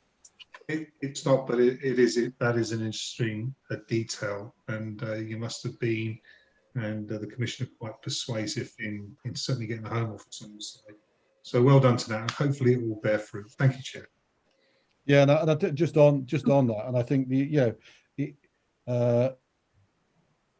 I do thank everyone for Helen particularly for their work on this, but everyone else's support. I think, in other words, we did put a compelling case forward, but I only need you to refer you to kind of 5.3 and 5.7 on those charts, and 5.8 when you see the Band D council tax, second lowest in the country. It's interesting, the core spending power, we are the second lowest, but it's interesting that Shropshire is the second highest in terms of receipt, but actually, and then reserves, we're almost off the chart. So I think the numbers actually kind of showed for themselves in terms of the bit. Now, of course, how you present them is quite critical. But yeah, don't underestimate the work, time, and effort. And as excited as we ever get, Mrs. King, we definitely had a whoop whoop when we got the support from the Home Office, because we knew how remarkable it was. Because I think at the beginning, whilst we shot for the moon, we at one point we'd probably been happy with one or t'other. So we may have whoop whoop whoop if we're successful, and we pulled off in terms of both of them. But I suppose in some respects it was also we have to do that on behalf of the residents of Northamptonshire and the Fire and Rescue Service, and that's also gone a long way, because it's not lost, as a number of members of fire service have kind of said, win or lose, we really appreciate it, because quite frankly, we've never seen anyone. I think their one was the county council hadn't specifically asked on behalf of the fire service in the time in terms of governance, and so actually I will be really interested to see what the government decides about fire governments based on kind of the model. But we're very grateful for their support. But hopefully hopefully MHCLG comes through for us as well. And if they don't, God, we'll still be I'll be a right pain in the arse, I promise you. If they don't, we will not stop, Commissioner, will we? No, if they don't, there is another year. We will keep pushing. Okay, I've next got Mr. Mahaffey. Thank you, Chair. When then can we expect to see an medium-term financial plan which balances? When do you think that'll be able to be brought to the panel? Okay. On fire, I think it might take us a little while to get that one balancing, Mr. Mahaffey. I really do. I would hope that we will have a medium-term financial plan that's nearer to balancing next year when we consider the budget and the precept. Absolutely. We always look at the external auditor's 3-year value for money requirements, which is to look at the medium-term plan over a 3-year period and ensure that it can be balanced or met through reserves. So we always have that one in our mind, Mr. Mahaffey, definitely, as we're working through. I cannot promise you on fire. We need to get those savings plans identified. We absolutely need to start realising and getting those enabling services savings in there. So I won't make you a promise of when it will be, but I can tell you that next year I promise you it will be closer. and we are committed to getting it closer. As you'd have seen on the policing one, for example, that we've been able to do much more work on theirs this year because we've had less uncertainty in as regards to some of the funding. We've done extra reviews on the capital programme and already identified some of those savings, and leaving us with a very small amount that the Chief Constable is working on. That's exactly the direction that we're working on with the fire service and taking them to that through that route as well. But there, there's some challenges there. There's some savings to be made. Does it therefore worry you that we're increasing establishment by 5% and we are engaging in capital expenditure when we don't have that sight of how we're going to make things balance, and therefore is there the risk of possibly a form of boom and bust model here, where we end up spending money which we can't afford in the long term, and we end up having to make cuts we otherwise wouldn't have to have made? Okay, good challenge there. I will tell you that you've seen my honest appraisal and review on the capital programme in my 151 report, which says no, as it is, actually, we can't afford to do that level of capital investment and you need to pare it back. However, there is also a legal and a safety implication that some equipment has to be replaced. Some things have to be replaced. We don't have an option in that regard. They have to be replaced. We have one envelope and we will absolutely manage within that envelope. We will manage within that envelope, and if we have to use reserves as well, we will use those in an appropriate way. And I hope you've seen our plans as to how they've been built and how they're being built, starting from nil and at £2.9 million at the beginning of this year. So, no, I think it's right to highlight the risks and the challenges on those plans, and to highlight the work that still needs to be done.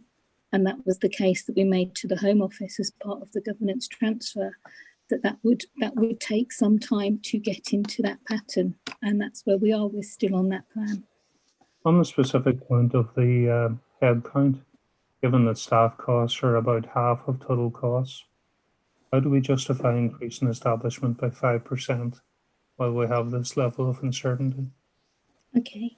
Shall I just cover this one, Stephen? You can, and then I'm going to come in because I think that's okay. In terms of those increasing the establishment, they were actually the decisions made last year that we've now continued through with. Okay, the 20 and the 12 were the decisions last year.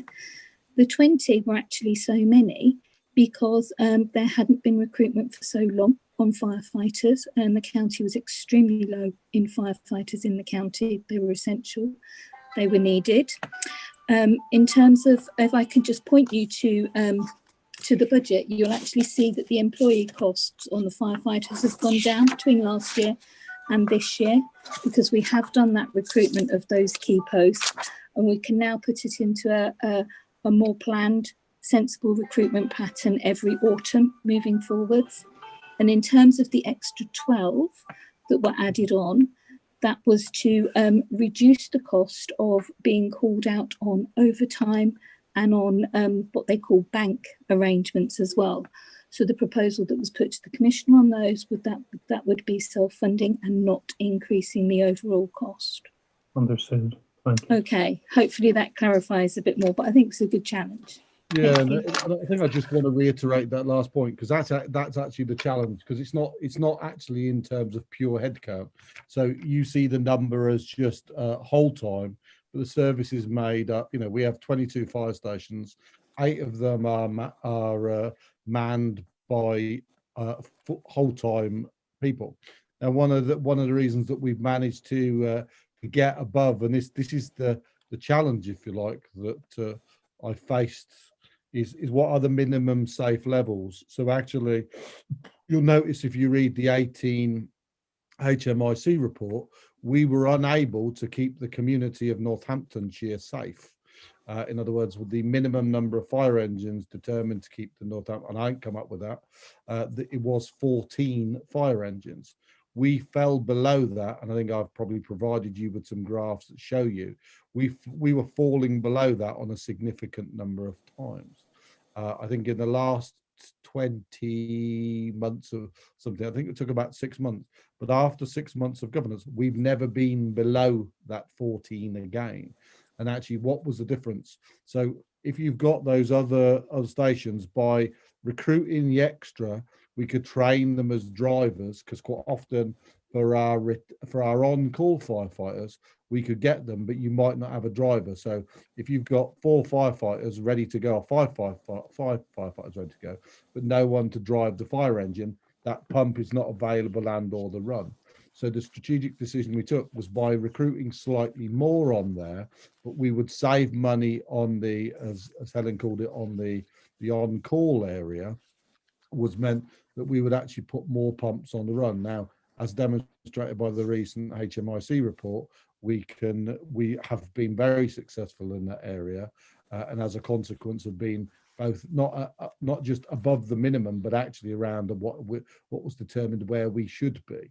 So actually, it's not a zero-sum game. It's a kind of the complication of the kind of mixture of the two.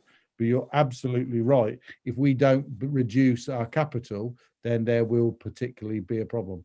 I'm comfortable, and I'm afraid in the end the buck stops with me, that we will make sure that we've got a balanced budget, and we will reduce those costs to make sure we do. And like I said, there are some uncertainties in there, and admittedly some of them we can't put a price on yet, but actually some of the bits and the efficiencies, some of the disposals of the buildings and some of those sharing will start to bear fruit. To be frank, the £5 is quite critical. I mean, if anything, if we aren't successful with the £5, you know what? Yeah, there will be some very, very serious consequences that may see in some stations or something in terms of kind of go back down. Now, because that doesn't necessarily mean we'd change the whole time number. It might, again, took a rejig in terms of firefighter coverage, roads and all those kind of stuff. But we would have to kind of go away and look at that. But that really is the place that we don't want to go. And I think as a consequence of the case we've put together is also why we've had success with the Home Office supporting it. As Councillor Organ mentioned, they have not approved this for any other service in the country. So actually, they understand the seriousness of the nature that we've got here, and sometimes you need to demonstrate these things to make sure that we're successful. Hopefully, and I say this, and I don't mean it in quite the pleading way I mean to say it, you'll approve the £5 today, and we'll get the good news from the Home Office, and then actually we're on the trajectory is a heck of a lot better than it would be, but it still requires some tough challenges. You're absolutely right, and I appreciate you pointing them out for us. Thanks. Councillor Pritchard, you're next. Yes, thank you, Chair. With regards to 314, where it talks about the fire budget is extremely tight, have we enough in our reserves with regards to this? I probably appreciate that some of these questions have been answered, but in addition, and obviously this £1 million that's been given to us, will that money be used for supporting existing costs, or can some of that be held back for emergencies, bearing in mind the current situation? And the second question is, with regards to when you combine services, things like you mentioned the control room, how does the contribution from the fire service to the police, is it a 50-50 contribution? There's several in there, and we'll take them between us, Mrs. King. Shall we? Do you want to go? Would you like to, ladies first, or I want to go first, but I'm going to let you go first. Shall I go first, and then you just chip in, then, Commissioner? Shall we? Okay. In terms of the reserves, Councillor Pritchard, we're in a much better place on our reserves than the graph in the report as at the 1st of April 19. Okay. The extra £1 million from the Home Office is coming to reserves. We specifically asked for that, and that's what they're specifically going to give. The only place it's going, isn't it, Ellen? It is going into reserves. That will shore up our general reserves. Our general reserves will be at a good, sustainable level. Okay, our general reserves. What we don't have is things like earmarked reserves that we were talking about in the police report. So we don't have earmarked reserves to help us with those bits of investment, to help us seed fund some of those things, or to help us transform, and often a lot of the change requires us to pay at the beginning before the benefits start to realise a few years down. So we have got some reserves to help us do a bit of that, but not huge amounts of that. And that's why, we will still keep our eye on them, still keep contributing to transformation, still keep contributing on the staffing reserve to help us. We've got a staffing reserve that helps us smooth that impact of recruitment, like as Mr. Mahaffey was talking about earlier. So we don't have, as we move forward on our budget, we don't have future things like that on staffing. We can try and keep the levels at a much more sensible basis. So obviously, I'd always like a little bit more reserves, but we also need to balance that with spending in the revenue budget. In terms of the contribution, shall I start that one, Commissioner, and then you can chip in if you like? Oh, I'm looking forward to that one, so you can start. Okay. Okay. So in terms of a contribution, we would need to obviously scope out the work and do the business case on the control room and work out what's needed, etc. There are certain charging mechanisms set up in the Home Office Financial Management Code of Practice about how charging works between policing and fire. And if you can come up with an accurate charging figure based on demand or something like that, great, that's number one. If not, there are other alternative methodologies that you could use, which are sometimes the pro rata share on the funding, but we would look at that as part of the business case and we would consider what the most appropriate mechanism is at that point, but we would refer to the Home Office Financial Management Code of Practice guidelines for that. Okay, did I answer your bits before we hand over to the Commissioner? Yes, super, yeah, thank you.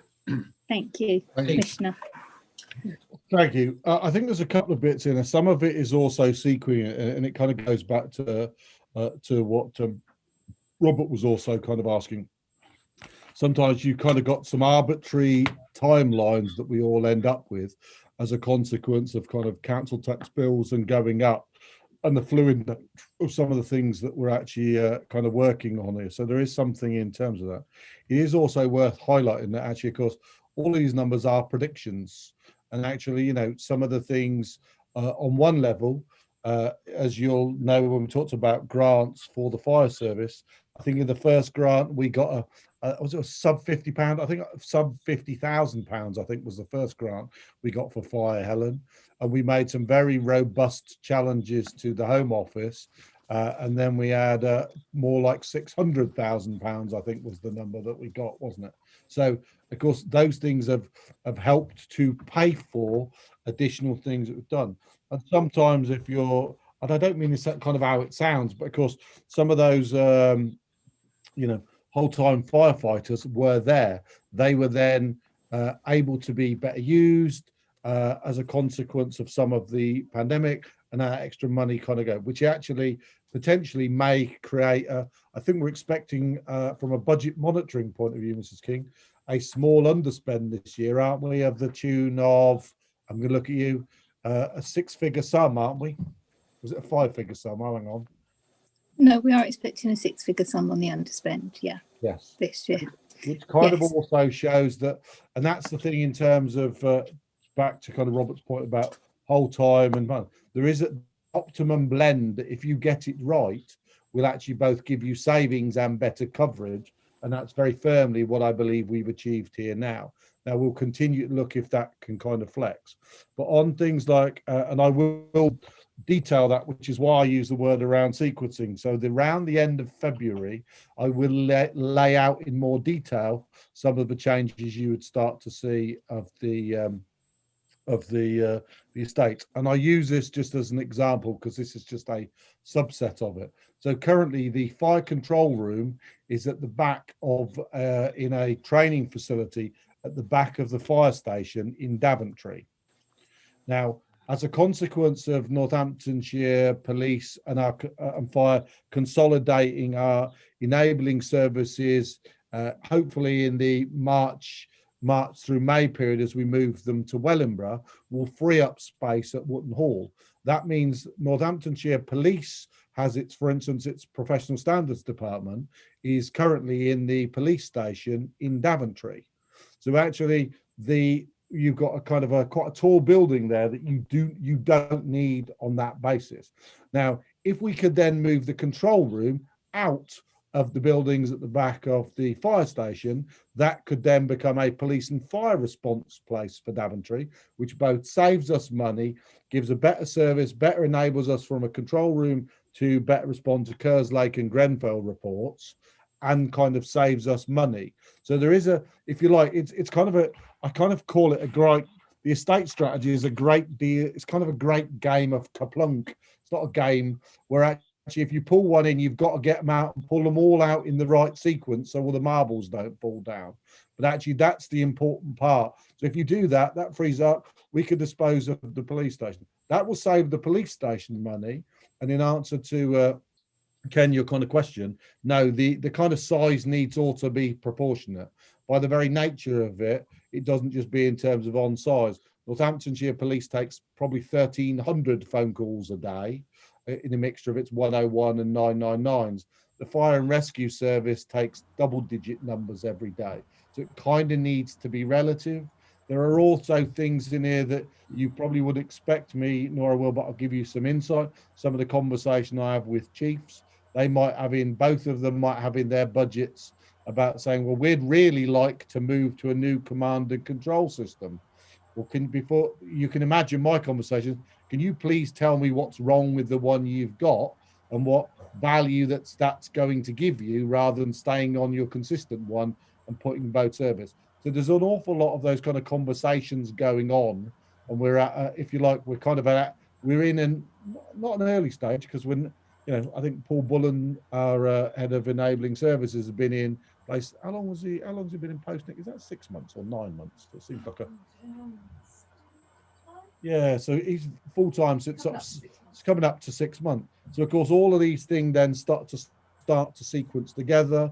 You add into that we may be in the middle of buying a fleet building, might we, Mrs. King?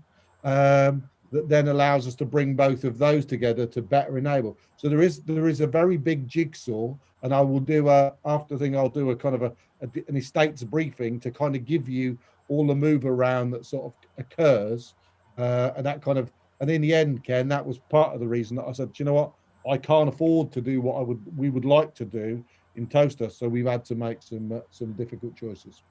I know it was a long answer, but I just want to give you some of the background and insight into it. Thanks, it's interesting jigsaw that. Councillor Gonzalez-Savage. Thank you, Madam Chair. A couple of points, really. First of all, I think it's a compliment the staff who put together a very good report, and Helen, excellent detail in terms of the ability to understand and weigh up the effectiveness of the plans as well. Clearly, there are some major issues going forward. As we know, fire and rescue has always been challenged, has always been a restrictive service in terms of where the budgets are, and the governance change has certainly enabled some clarity in going forward, and hopefully the government will continue to see that more funding is required. And I think the £5 is a small ask, something which will definitely require an awful lot more funding going forward in the future from central government. I think locally you can only raise so much, but centrally I think there needs to be an absolute appreciation here that things like investor save, strategic relationship operations, and new capital moves cannot be funded from reserves, and it certainly can't be funded from a local collection point. That it's over and above that. And the prime example scenario of the control room that's based in Daventry, that's obviously based at the back of the fire station, as you indicate, but obviously in a very resilient operation with Command and Development Centre, was put together with additional Home Office funding, or as it was obviously DCLG funding. And clearly the relationship there also included Warwickshire, and the ability to engage with other fire services, just giving shared resilience, not solely within the police environment, obviously from a fire perspective too, does definitely build a strong picture for any funding application, as we all know. And it's public money, it's not anybody else's money. It all comes from hard-earned taxpayers contributing, and obviously we hopefully will be able to make their communities more resilient, and ours too. In terms of the dynamic response, clearly, that we have across the county, and I appreciate it's always down to a numbers game on fire stations or on fire vehicles, but more importantly, obviously, where the officers are. And officers clearly are flexible in some respects in terms of where we have retained from a part-time basis, obviously, and then we have obviously the whole-time area. In an ideal world, we'd have whole-time at every single station, but it's just not affordable and it's not realistic either, because actually the need isn't there in some areas, as we're well aware. How much further down the road are we going in terms of the retain model? And there've been lots of reports, as we're all aware of in the past, about building retained, ensuring retained is a much larger strength. It's very difficult, as we know, but yes, there is a current ongoing recruitment program for retained, and they are a seriously good backbone, as we know, and a fantastic resource in some of those rural communities that otherwise would not be served, and that's dynamic. But within the town centre operations, town centres could have more retained availability, because it's interesting how, as we know, the risk is different, but actually there are more people now actually at home than there have been for a long time because of different ways of working. So is there some consideration? I appreciate it's probably more operational, Stephen, but it's certainly something that I'd be keen to know of the plan, if you like, in terms of going forward to strengthen our communities. Okay. You're right, and I think that's the right back to the point that Robert kind of made.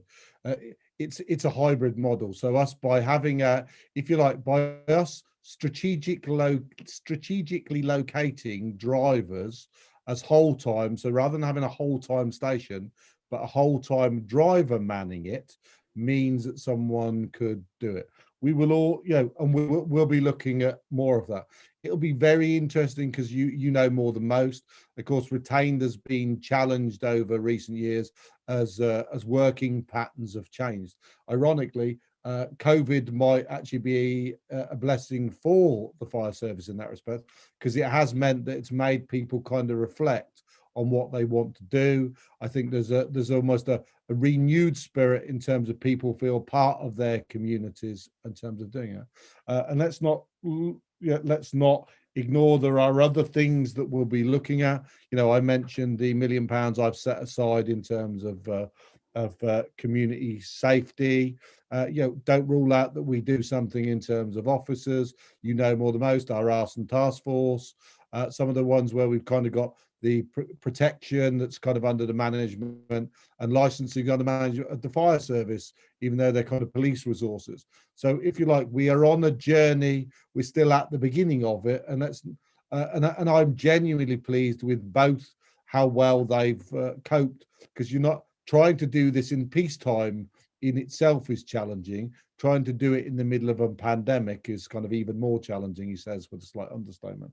So I genuinely think we have more places to continue to look to make sure that the public pound continues to be better spent, but also we're being smart with it, more than most, in terms of that's why our commercial posts kind of coming on stream. So if we can better utilize the Chelveston site to maybe do both police and fire training there, it's about making sure we sweat some of our assets better. So I think I would be, wouldn't I? I'm genuinely confident in some of the plans that we've got, and I suppose in many respects for myself, I've been asked by both chiefs, should I be successful in the forthcoming election, will I? I'm legally mandated to write a new police and crime plan, a new fire plan. In both instances, mine will be evolutionary. I'm very comfortable with the direction both is taking, and I actually don't want there to be a kind of a big right turn or left turn, if that makes sense. Wasn't trying to be political there. No, if you like, but sharp turn is probably the word I should have used, to make sure that the direction of travel that both services have got in working together is going to actually give them both more money to the front line. It's a demonstration that we will only, I use the policing budget as an example, we'll be raising essentially £6.7 million as a combination of 4 point something from central government and 3.1 from local taxpayer. where they will actually be getting, depending on what percentage we give them of the million, they could be getting as much as 7.6 million, despite us only increasing income there. So those are coming from efficiencies that we've saved as a consequence of savings in my office, and also deferred bits, some of the capital finance stuff, some of the things we've tried to do in terms of internal borrowing, lending one to t'other, the combination of two genuinely is, and some of those are small, boring technical bits, aren't they, Mrs. King? But in the end, they actually, there's some genuine value. We find them exciting, but yes, what I mean in terms of public, sometimes they kind of get lost. Do you know what I mean? But they actually genuinely important, and they every penny matters in those scenarios. Stephen, I'm aware that a couple of the members have to get off to another meeting very shortly. Yeah. So I just wonder if we can draw this to a close. It seems to me that most people would actually like to give you more than £5, but obviously are not able to. And do I have a proposal, or should I propose, Councillor Pritchard has put his hand up, that we accept the £5 in the unfortunate circumstance that you do not get that? I think we'd be quite worried about you only having the 1.99. I think I'm probably right there. But can I have a show of hands? I will propose, and Councillor Strachan has seconded, or Councillor Pritchard actually proposed, Councillor Strachan seconded, that we accept this £5. James is giving me a you can't vote, James. Sorry, You can't vote. sorry, Chairman, that wasn't quite so much a case of woe as it may have appeared. I think you're, in relation to the legislation, I think you're talking about supporting the proposed precept rather than accepting it, because yes, of course, accepting it implies that the panel's decision maker is the decision maker, which no, is of course not. No, sorry. So that we would support the £5 if you're able to get that, if the government allows you. So Councillor Pritchard has proposed, Councillor Strachan has seconded. Can I have all those in agreement with that, please? I have 100%, I think. Anyone against? Your thumb's still up, Councillor Griffiths, but I know that was up from before. So yes, that's a unanimous decision. Yeah, we just hope that obviously government does agree to that. And the other item is that the panel agreed to delegate authority to the chair and deputy to approve the final report of the proposed precept.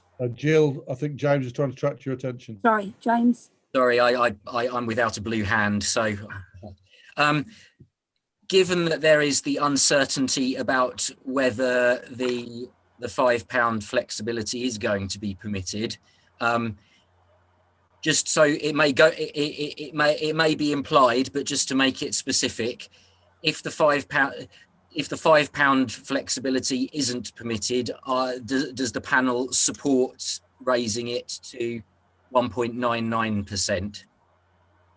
I think that goes without saying, because obviously, yeah, it can be risky to assume things go without saying. I think everyone's agreed to that, yes, as well. Yeah. So then it's just the item of delegating authority to chair and vice chair to agree the report. Everyone happy with that? Okay. I just say, Madam Chairman, while you're rustling your papers, thank you to the panel, and thank you to both chiefs, to my team, to you. You know, this doesn't happen by accident.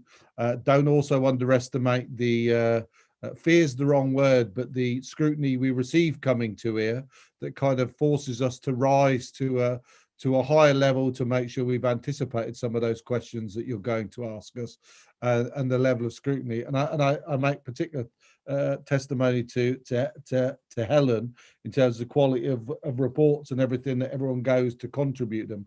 I hope over the years you've seen them get better and better. And actually, I think that's as the relationship with the panel is justifiable scrutiny along the way to make sure that we provide you with the information that we need. And don't think we ever take your support for granted. And I really want to offer my personal thanks for you for the support, advice, and some of the conversations that I kind of have with all of you. So I know there's a lot around this country that have very acrimonious, I think, so not the constructive, challenging relationship that we kind of have. And actually, the residents of Northamptonshire get a better service for both police and fire as a consequence of the work that we all do together. So I want to offer my personal thanks for both the support that you give me and my team. So thank you. Thank you very much. And yes, I think quite a few members mentioned the clarity of the reports, and that's why there's sort of fewer, like, clarification questions than perhaps we've had at some time. So next item on the agenda, just hand over to James. It's the work programme. Thank you, Chairman. So this is the standard report that comes to each panel meeting, but with an added element on this occasion. So to deal with the standard aspect first, the overview of the current year's work programme is at Appendix 1 to the report. Clearly, we're at the point towards the end of the current year, so there's one scheduled meeting of the panel to take place in the current municipal year. And it's open to the panel to take a view on any business it particularly prioritises for that, beyond what is listed in the work programme as things stand, and indeed for the panel to comment as it or discuss as it wishes on any aspect of the work programme, the work that the panel does at its meetings, and other supporting activity. Then the non-standard element to this report is Appendix 2, which sets out a process for managing advance questions by panel members to the Police, Fire and Crime Commissioner, reflecting discussion at the last panel meeting and the panel's agreement to a proposal that came forward from the panel operation task and finish group about a change in working practices that might be adopted. So that resolution is set out in section 3 of the report, points A and B there on page 112, and the process developed at Appendix 2 is intended to implement that resolution by the panel. Process has not been developed unilaterally. There has been discussion between the panel secretariat and the Commissioner's office, because there would be a very limited point in producing a process that was workable from the panel's perspective, but out of the question from the Commissioner's office.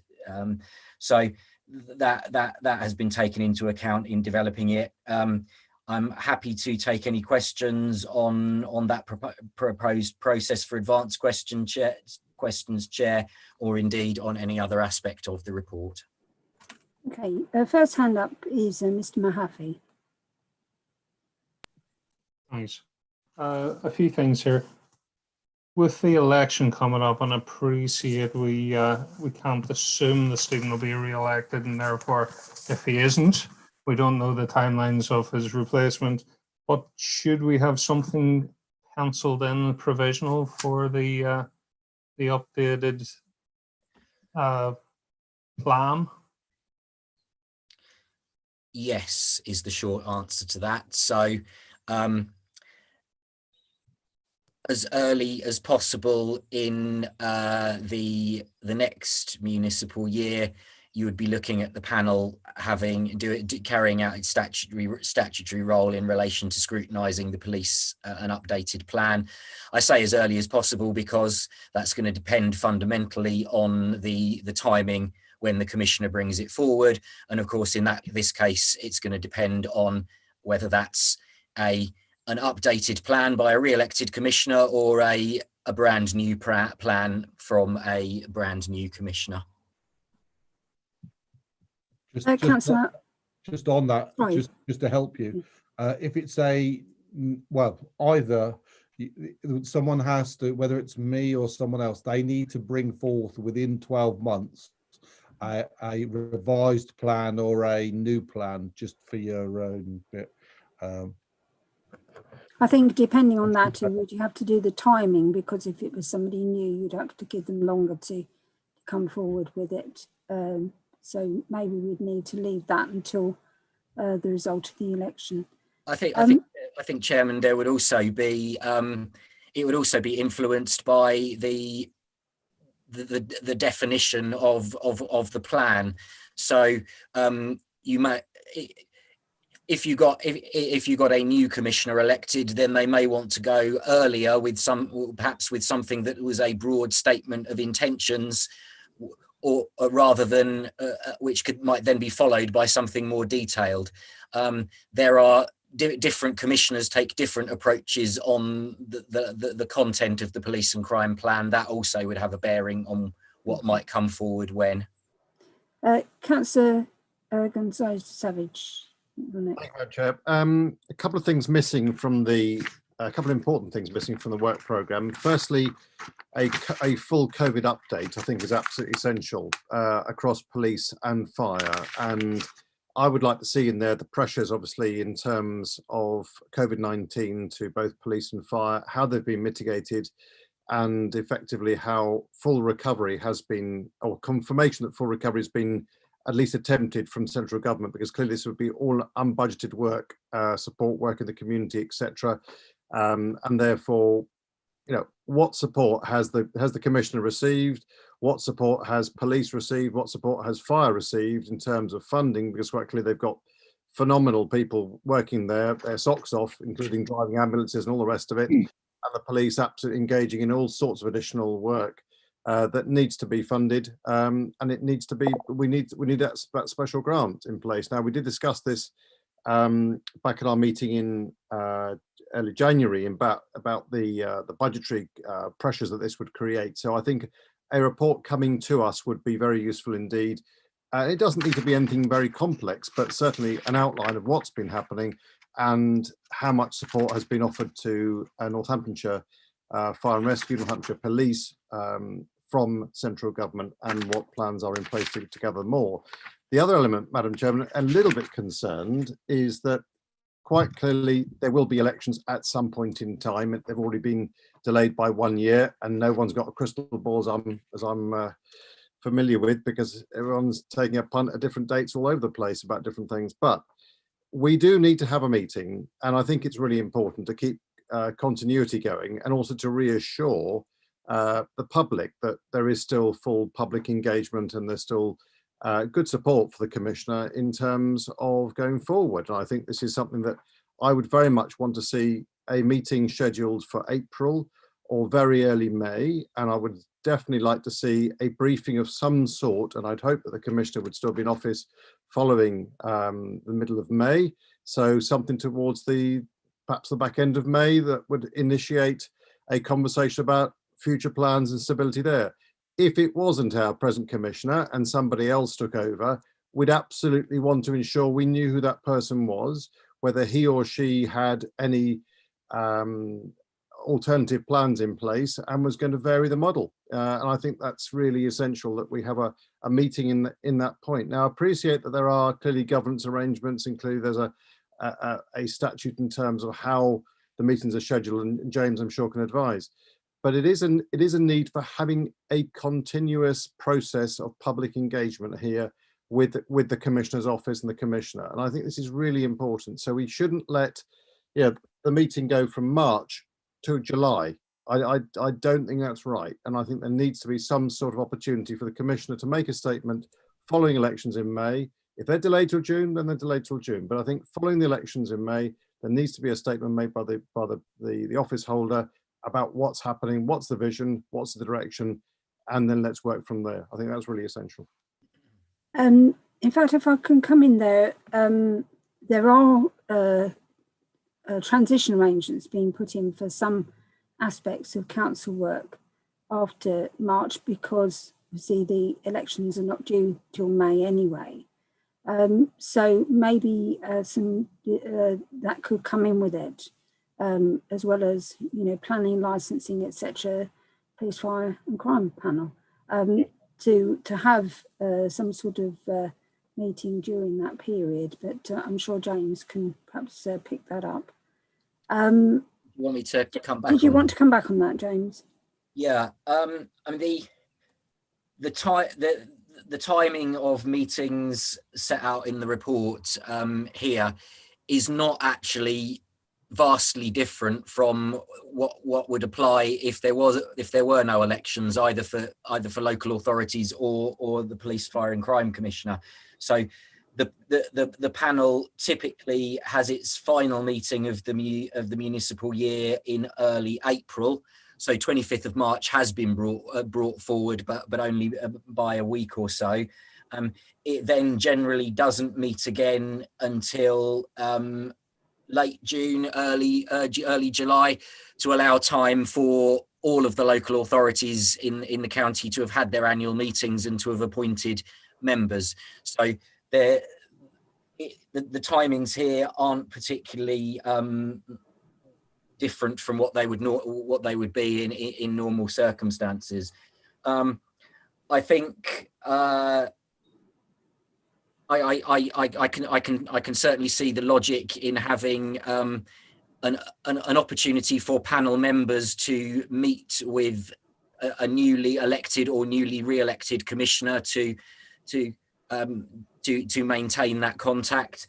That wouldn't necessarily need to be done as a formal panel meeting. There would be other means of doing that. And I think the main practical consideration in having a meeting of panel members, and particularly a formal panel meeting in April or May, is we'd need to resolve the question of who exactly would be the panel members at that point. Because other than the 3 independent co-opted members who are 1 year into a 4-year term, there is obviously the question about changes to the panel membership relating to local government reorganisation. Provided we could get clarity about that, about who a panel meeting would actually involve at a given time, it then just comes down to the normal questions of practicality, finding a date that everybody could do, etc., etc. Right. Only Anita, Robert, and Pauline are guaranteed to be here, and you probably, James. I think Nikki wanted to come in. Nikki, were you waving your hand? He's looking away now. No. No. Oh, is it Helen? Oh no. Okay. No. Okay. All right. Sorry. It's sorry. Councillor Pritchard, I've got as the next one. Thank you, Chair. I don't know whether this is probably a wee bit too early, but obviously, discussions have gone on with regards to if the elections were postponed for a time. But is it appropriate at this time to have perhaps, a member of the Task and Finish group to come and tell us how they foresee the panel working in the future with the 2 unitary authorities? Are we talking about the Constitution Task and Finish group there? Yes, yeah. There are 2, obviously, and it may be different from west to north. Whichever one decides on the way that the panel works in the future. Whoever is hosting, yeah. Okay. Councillor Jelly. Yeah, thank you, Chair. Just talking about the elections, I mean, Councillor Griffiths and I were at a meeting with MHCLG a week, 10 days ago, And the representatives that we were talking to were quite adamant that the government still wants the elections to go ahead on the 6th of May. Obviously, that is down to the situation with COVID and how things improve or worsen over the coming months. But we've been talking about it's a situation such as councillors.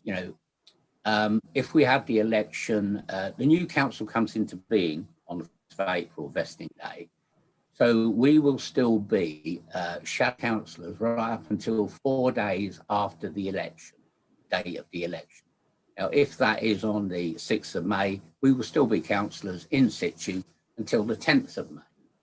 So if the election should be postponed, let's say for argument's sake to September, we will still be shadow authority councillors in situ right up to 4 days after when the election happens in September. Now, I would assume that is also the same for the Police, Fire and Crime Commissioner panel. So therefore, if that was the situation, the meeting we have scheduled, I think, for early July, I assume that that will still go ahead and there will be reports coming through and we will deal with it in that way, because you can't just say stop now until September and have no response from the Police, Fire and Crime Commissioner or scrutinise anything that he's doing. So I think we could perhaps get it clarified from MHCLG or whoever, local government or whoever. But I think, the process basically is that it will continue in situ as it is until such time as the elections are done and there's a new commissioner, there's new councillors or whatever. And I think we should just carry forward on that basis. Yeah. Yep. I think then that begs the question whether, if we still were in that position in July, whether, say, March and April, it is possible to have a meeting, bearing in mind we will still be councillors at that point. Yeah, absolutely. I think it's definitely something we'd want clarification on. Yeah. Yes, certainly. I think once we've got clarity on what's happening with the elections, once the government says, right, we're going to delay it to September, then we have a clear plan. Goes forward on the 6th of May, as it's planned at the moment, we still have a clear plan. So until we get clarification from central government about what's happening, we're flying very much in the wind at the moment, aren't we? So. Mr. Mahaffey, did you have your hand up again? I still got my hand up, yeah. Yep, okay. Couple of points. First of all, on the bits about further consideration to the performance information that's presented, I think that's something we need to get into the diaries sometime and presumably sometime soon. Close that one off. Was that a presentation or? So it's referenced in page 115. My understanding of that is that we reach a consolidated view of what we think the performance information should be, and put that to Stephen. Is that the intention, James? That's correct. So there'd been a discussion arising from various the presentation of performance information to various meetings, and it reached the point where it was agreed that the panel would take stock and take a view about the way forward after the briefing session with the Chief Constable that took place in December. That clearly has now taken place. So yeah, there's an opportunity to reach a resolution on this, for the panel to have whatever discussion it then is required with the Commissioner and his office to have an agreed way forward.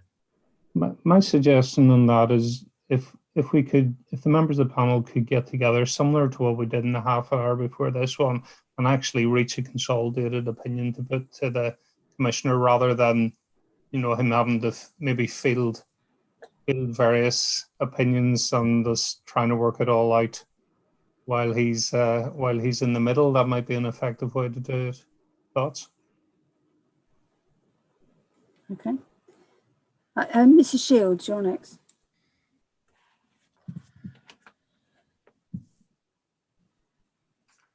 You're still on mute, Anita.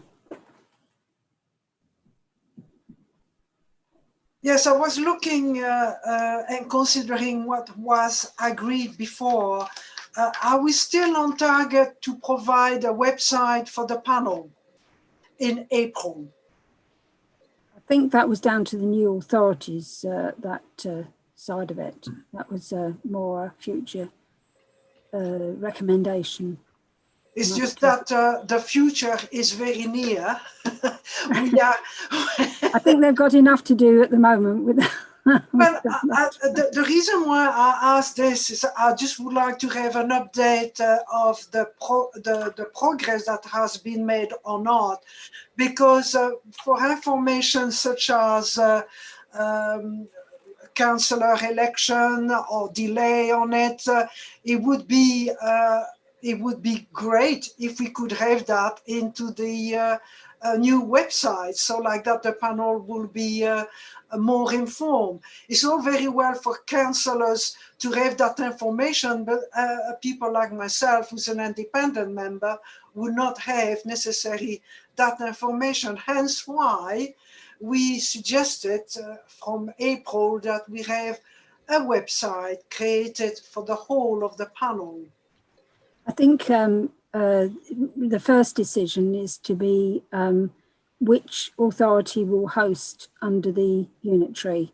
Once we have that decision, then these recommendations will be passed to them, and they can take on board the item about the website, I would have thought. Yeah. James, do you think that's the right Can time? I just add to that, Jill? That is right.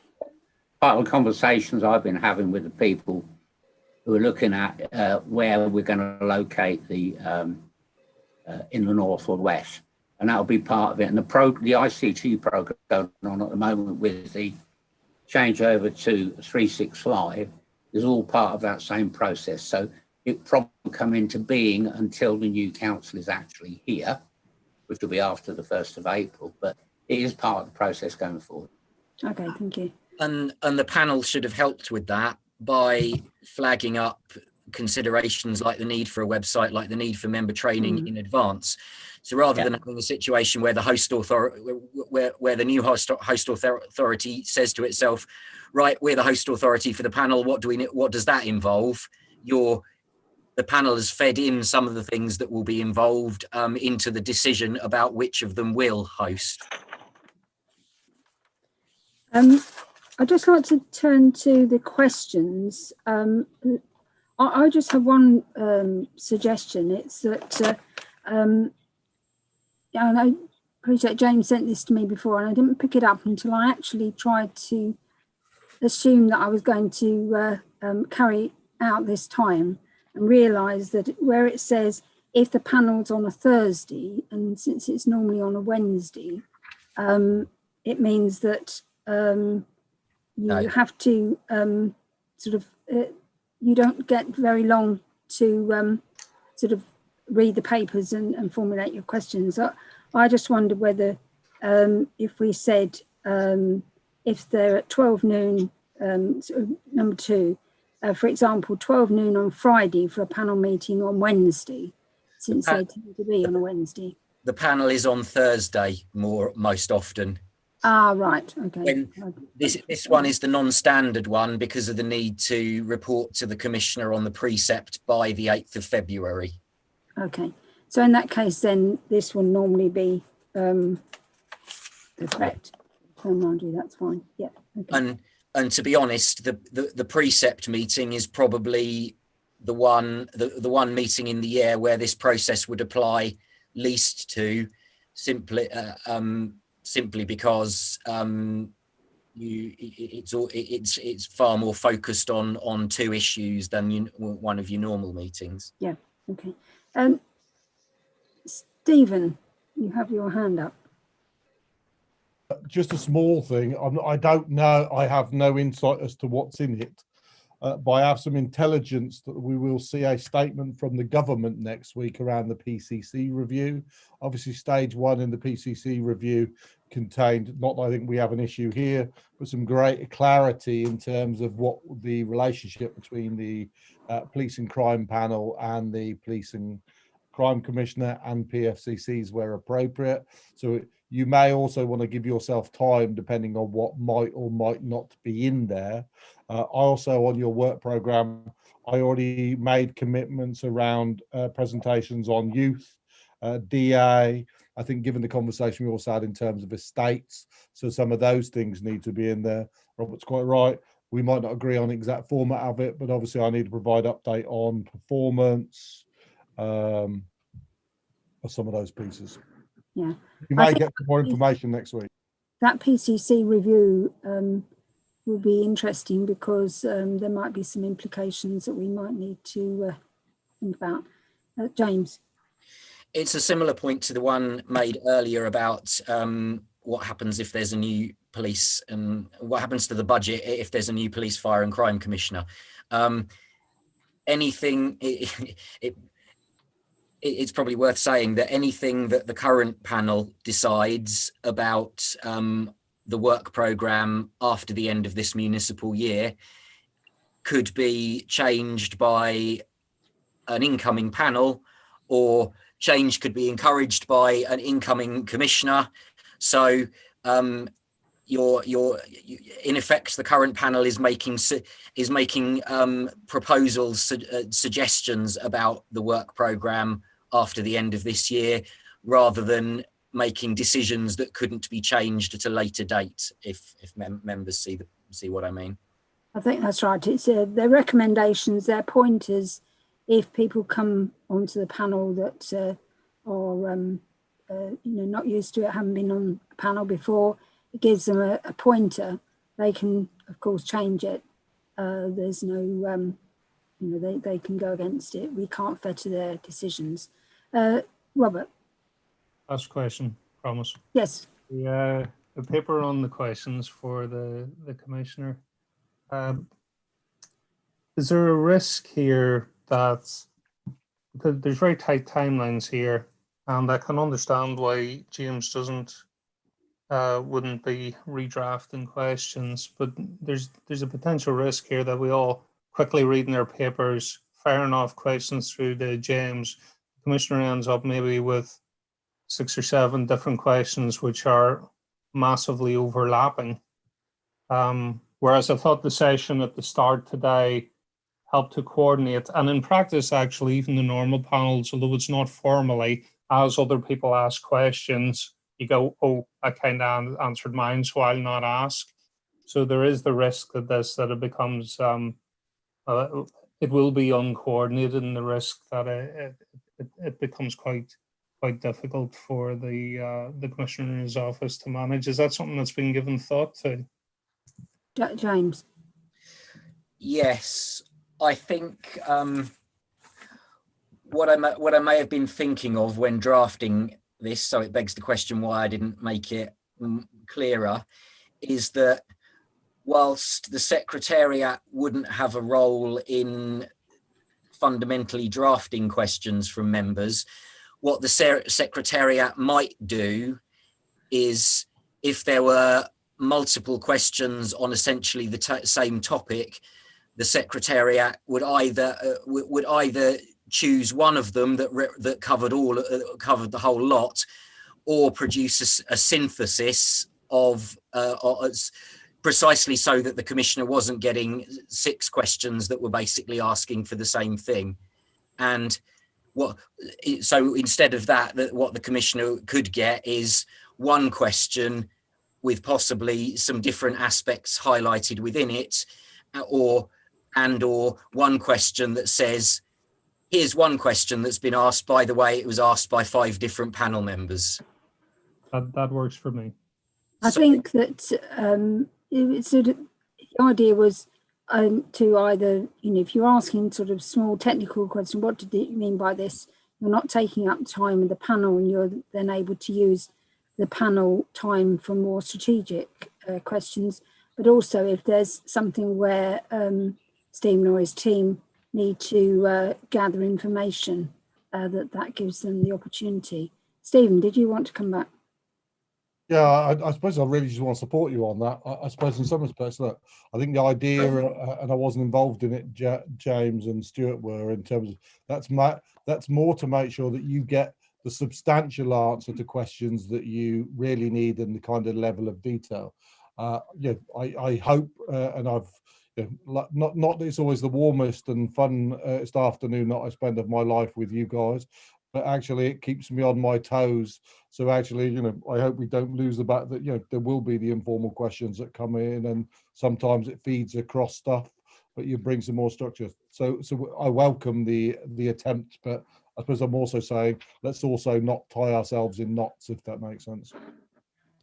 Chair, if I may interrupt, my apologies, but I need to leave the meeting. We have a budget meeting at 4 p.m, which was from Councillor Griffiths in. But thank you very much for everything today, and I'll see you. We're just about finished on this anyway, so Okay.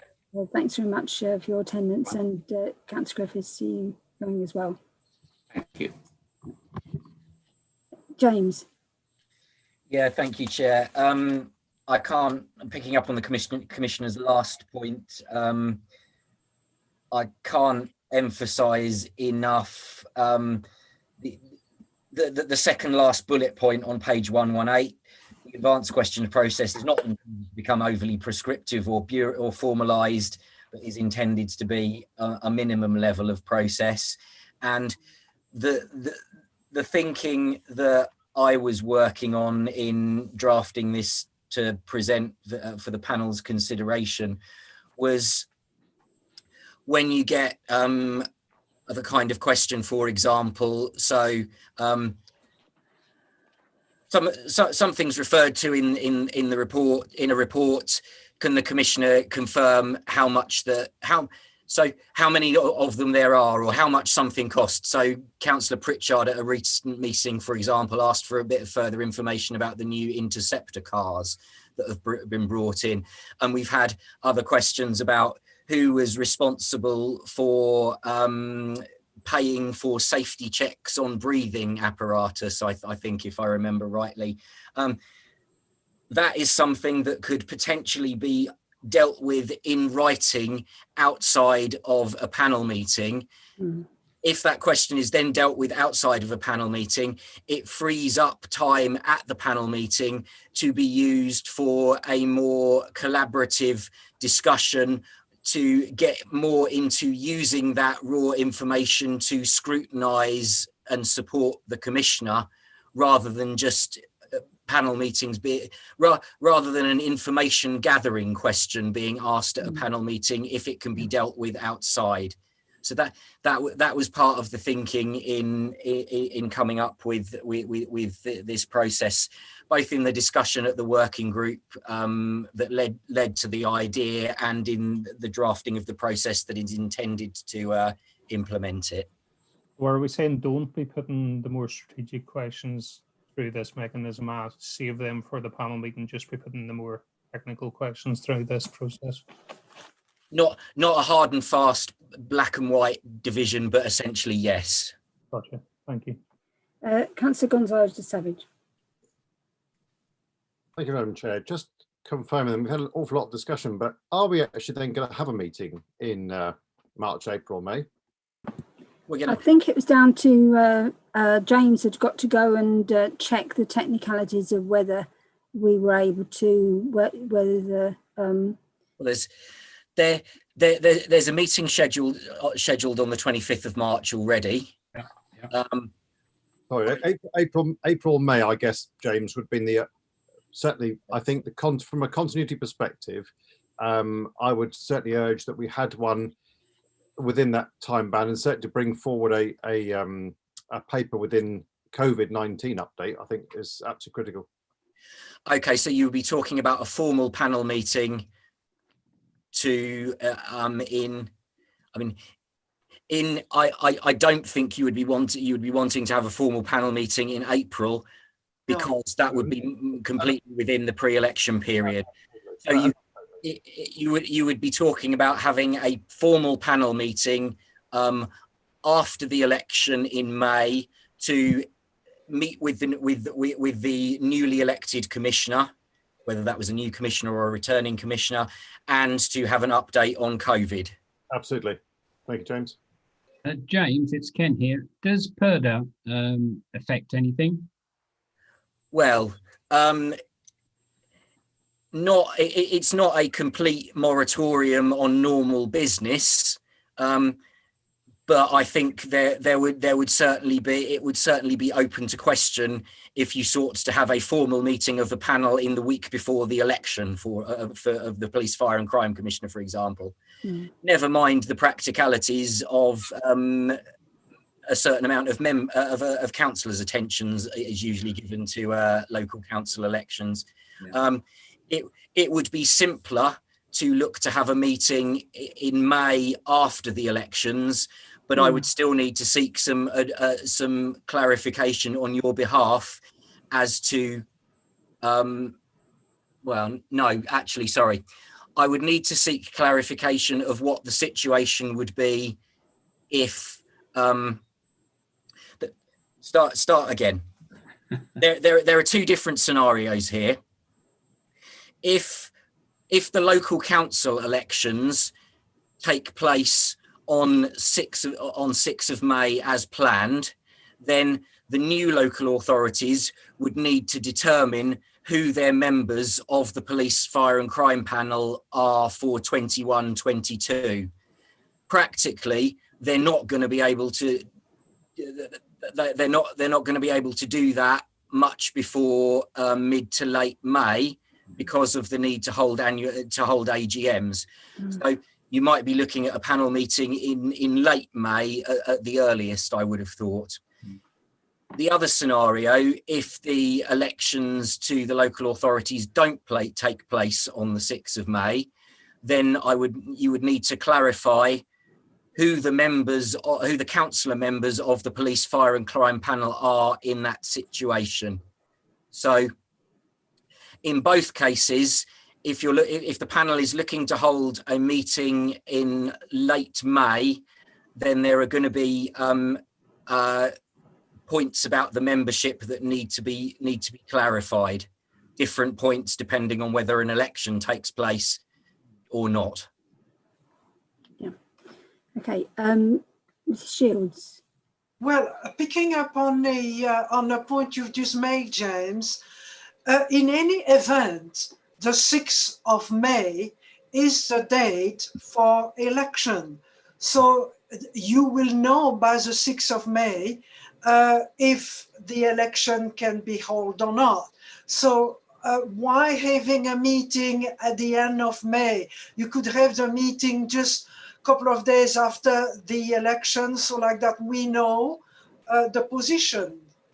I think if I can come in there, we will know if there are going to be elections on the 6th of May, long before the 6th of May, because the authorities have to employ staff to count and, get the ballot papers out and all the things that they need to do. So I think we will know, I would imagine, during March. First meeting. Yeah. So sorry to interject here.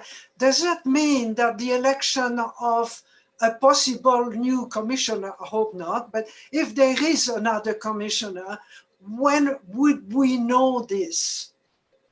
The date? It's rather up to the government. So if the commissioner is better placed than I to answer on this. Just to help you on some technicalities, there's two parts of that. One, as I think you'll know, we'll know the date of the election shortly, because if they're going to need to postpone it, we'll know that soon. It is also and I probably I should ask Nikki, I believe there's some conversations around when the count would be done. The election might be on the 6th. I imagine that the count will take place sometime on the weekend, but you can't actually have a meeting if you want with a new commissioner until something like the 10th, because what happens is if there's a new commissioner, I hold office until midnight on the following Wednesday, so I'm in post for another week, if that makes sense, and then your new one takes office at midnight Thursday morning.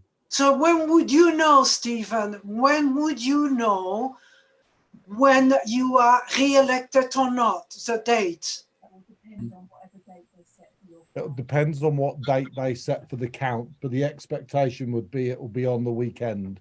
I know Nikki is the monitoring officer for the office, didn't involve me, quite rightly. There was discussions, Nick, wasn't there, where last time it was going to go on the Monday, but that was because of the, what was it, the VE day or something? Or, yeah, I think the expectation is it'd be on the weekend. So what would be that date then? We're not sure, Anita, that. 7 or 8. Because I'm thinking, let's say that by the 20th of May, if you know for sure by that day, the 20th of May, we could have then our meeting, the panel meeting, for discussion. You know, but I think the other thing is that I was going to say is, as far as I know, if you wanted to change the date of the PCC election, you have to have primary legislation. Right. So we will know if there is a proposal, and we'll, if you follow Parliament, we'll be able to see whether the decision is to change it or not. So there's lots of uncertainties here, Mrs. Shields, and I think we're probably just clutching at straws here because we don't really know what's going to happen. We don't know what the government's going to decide, etc. So, and we don't know the timing, and there's all sorts of different factors involved. So for the outline of work program, are we going to have James contacting the panel after March the 25th, sometime in the future, to tell us, please attend the meeting? What I would suggest was that by March the 25th, we will know. And on the March the 25th, he will be able to tell us, I would have said. Okay. Is that right, James? Yeah. Correct. Yeah. We'll have a clearer picture on 25th of March. And if nothing else, I'd aim to come to you on 25th of March with an outline, with a meeting programme for the following year. So that might then be subject to change as the situation with the unitaries develops, but at least you would leave the 25th of March with an idea of when you would next reconvene. Okay. Jill, would the leaders of the respective councils then have been in a position to appoint the members? Well, that they would normally do at their AGM, which would normally be sometime around the end of May, sort of 25th, something like that. Yeah. So I think it's all, to be decided. Up in the air. It is a bit up in the air, yeah. The only hand I've got up now is the current PFCC, I should say.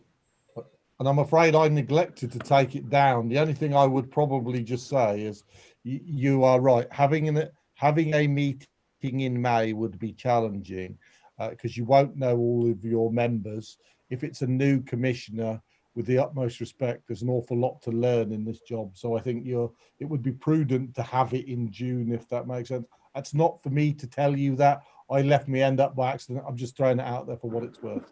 Yeah, I think there's an opportunity to revisit this on at the meeting at the end of March, when the situation could be clearer in various respects. I'm sure by then we'll know whether the elections are going ahead or not, and that's at least one element of the uncertainty out of the way. Oh, good. Okay. So are we okay on the rest of that? Are everyone happy about the questions? Yeah. Have we got a resolution, James?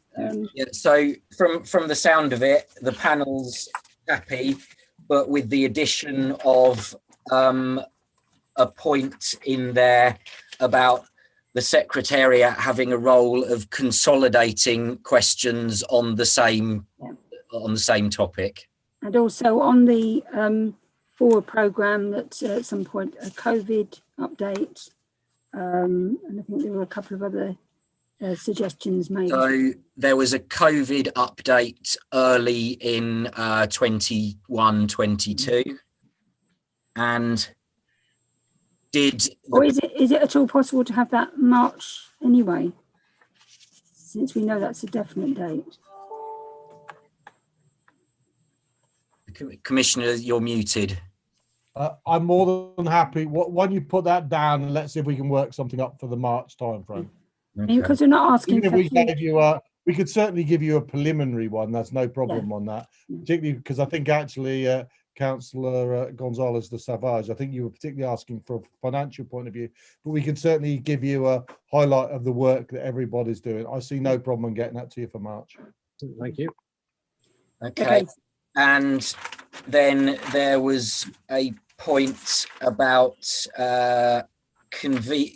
convening a working group style meeting of panel members to discuss performance information. But as Mr. Mahaffey said, maybe that we could do that in a pre-meeting or something like that, if it was only going to be a very short one.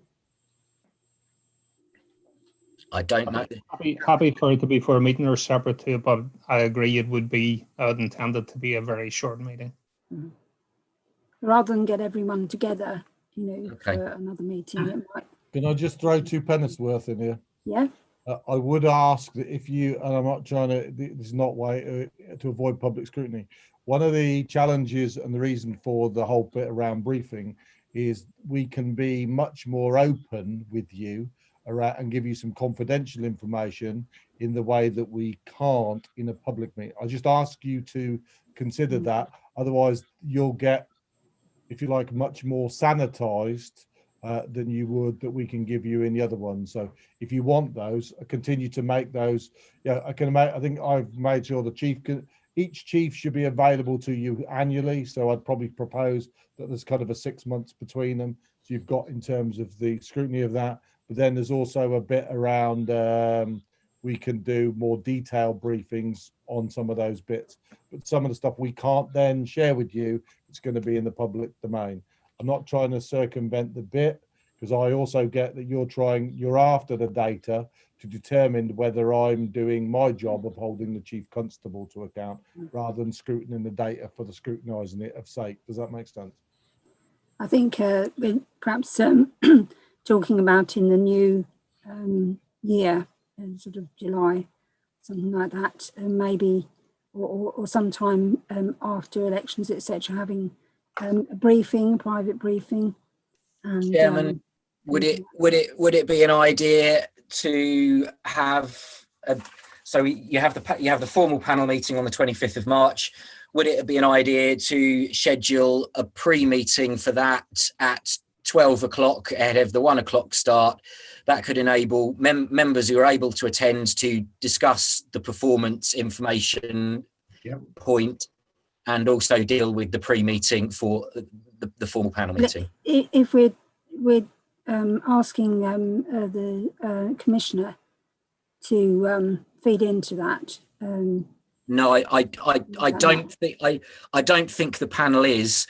I think the purpose of it would be for panel members to have a collective discussion about what they might want going forward in terms of performance management, performance information presented to the panel. I think there then need to be a further discussion, potentially discussions between the panel and the commissioner and the commissioner's office to reach to arrive at a consensus. Okay, no problem. Okay. Right, so is everyone happy with that work programme? Yep. And with the questions, given the caveats that James has said? Okay. There's only one item left on the agenda, that is the complaints and conduct matters. James, will you take that one? Thank you, Chairman. It's the standard report that comes every 6 months. As members will see from the report, this update is a nil return. I'm happy to take any questions, Chairman. I hope the report speaks for itself, though. Are there any questions on that? I think we're, we haven't had any complaints, so that's very good. And I'm trying to find my papers. Doing my best. But I think that's the end of the meeting. So everyone happy with that's just for noting? Yes, We don't correct. actually vote on it. That's what I was Yep. looking for. Ah, Yes. I put them up there. Yeah, that's just for noting. With that, I will say thank you very much for your attendance and your interest and questions, and I will see you at the next meeting on the 25th of March. We'll stay safe. Thank you, Chair.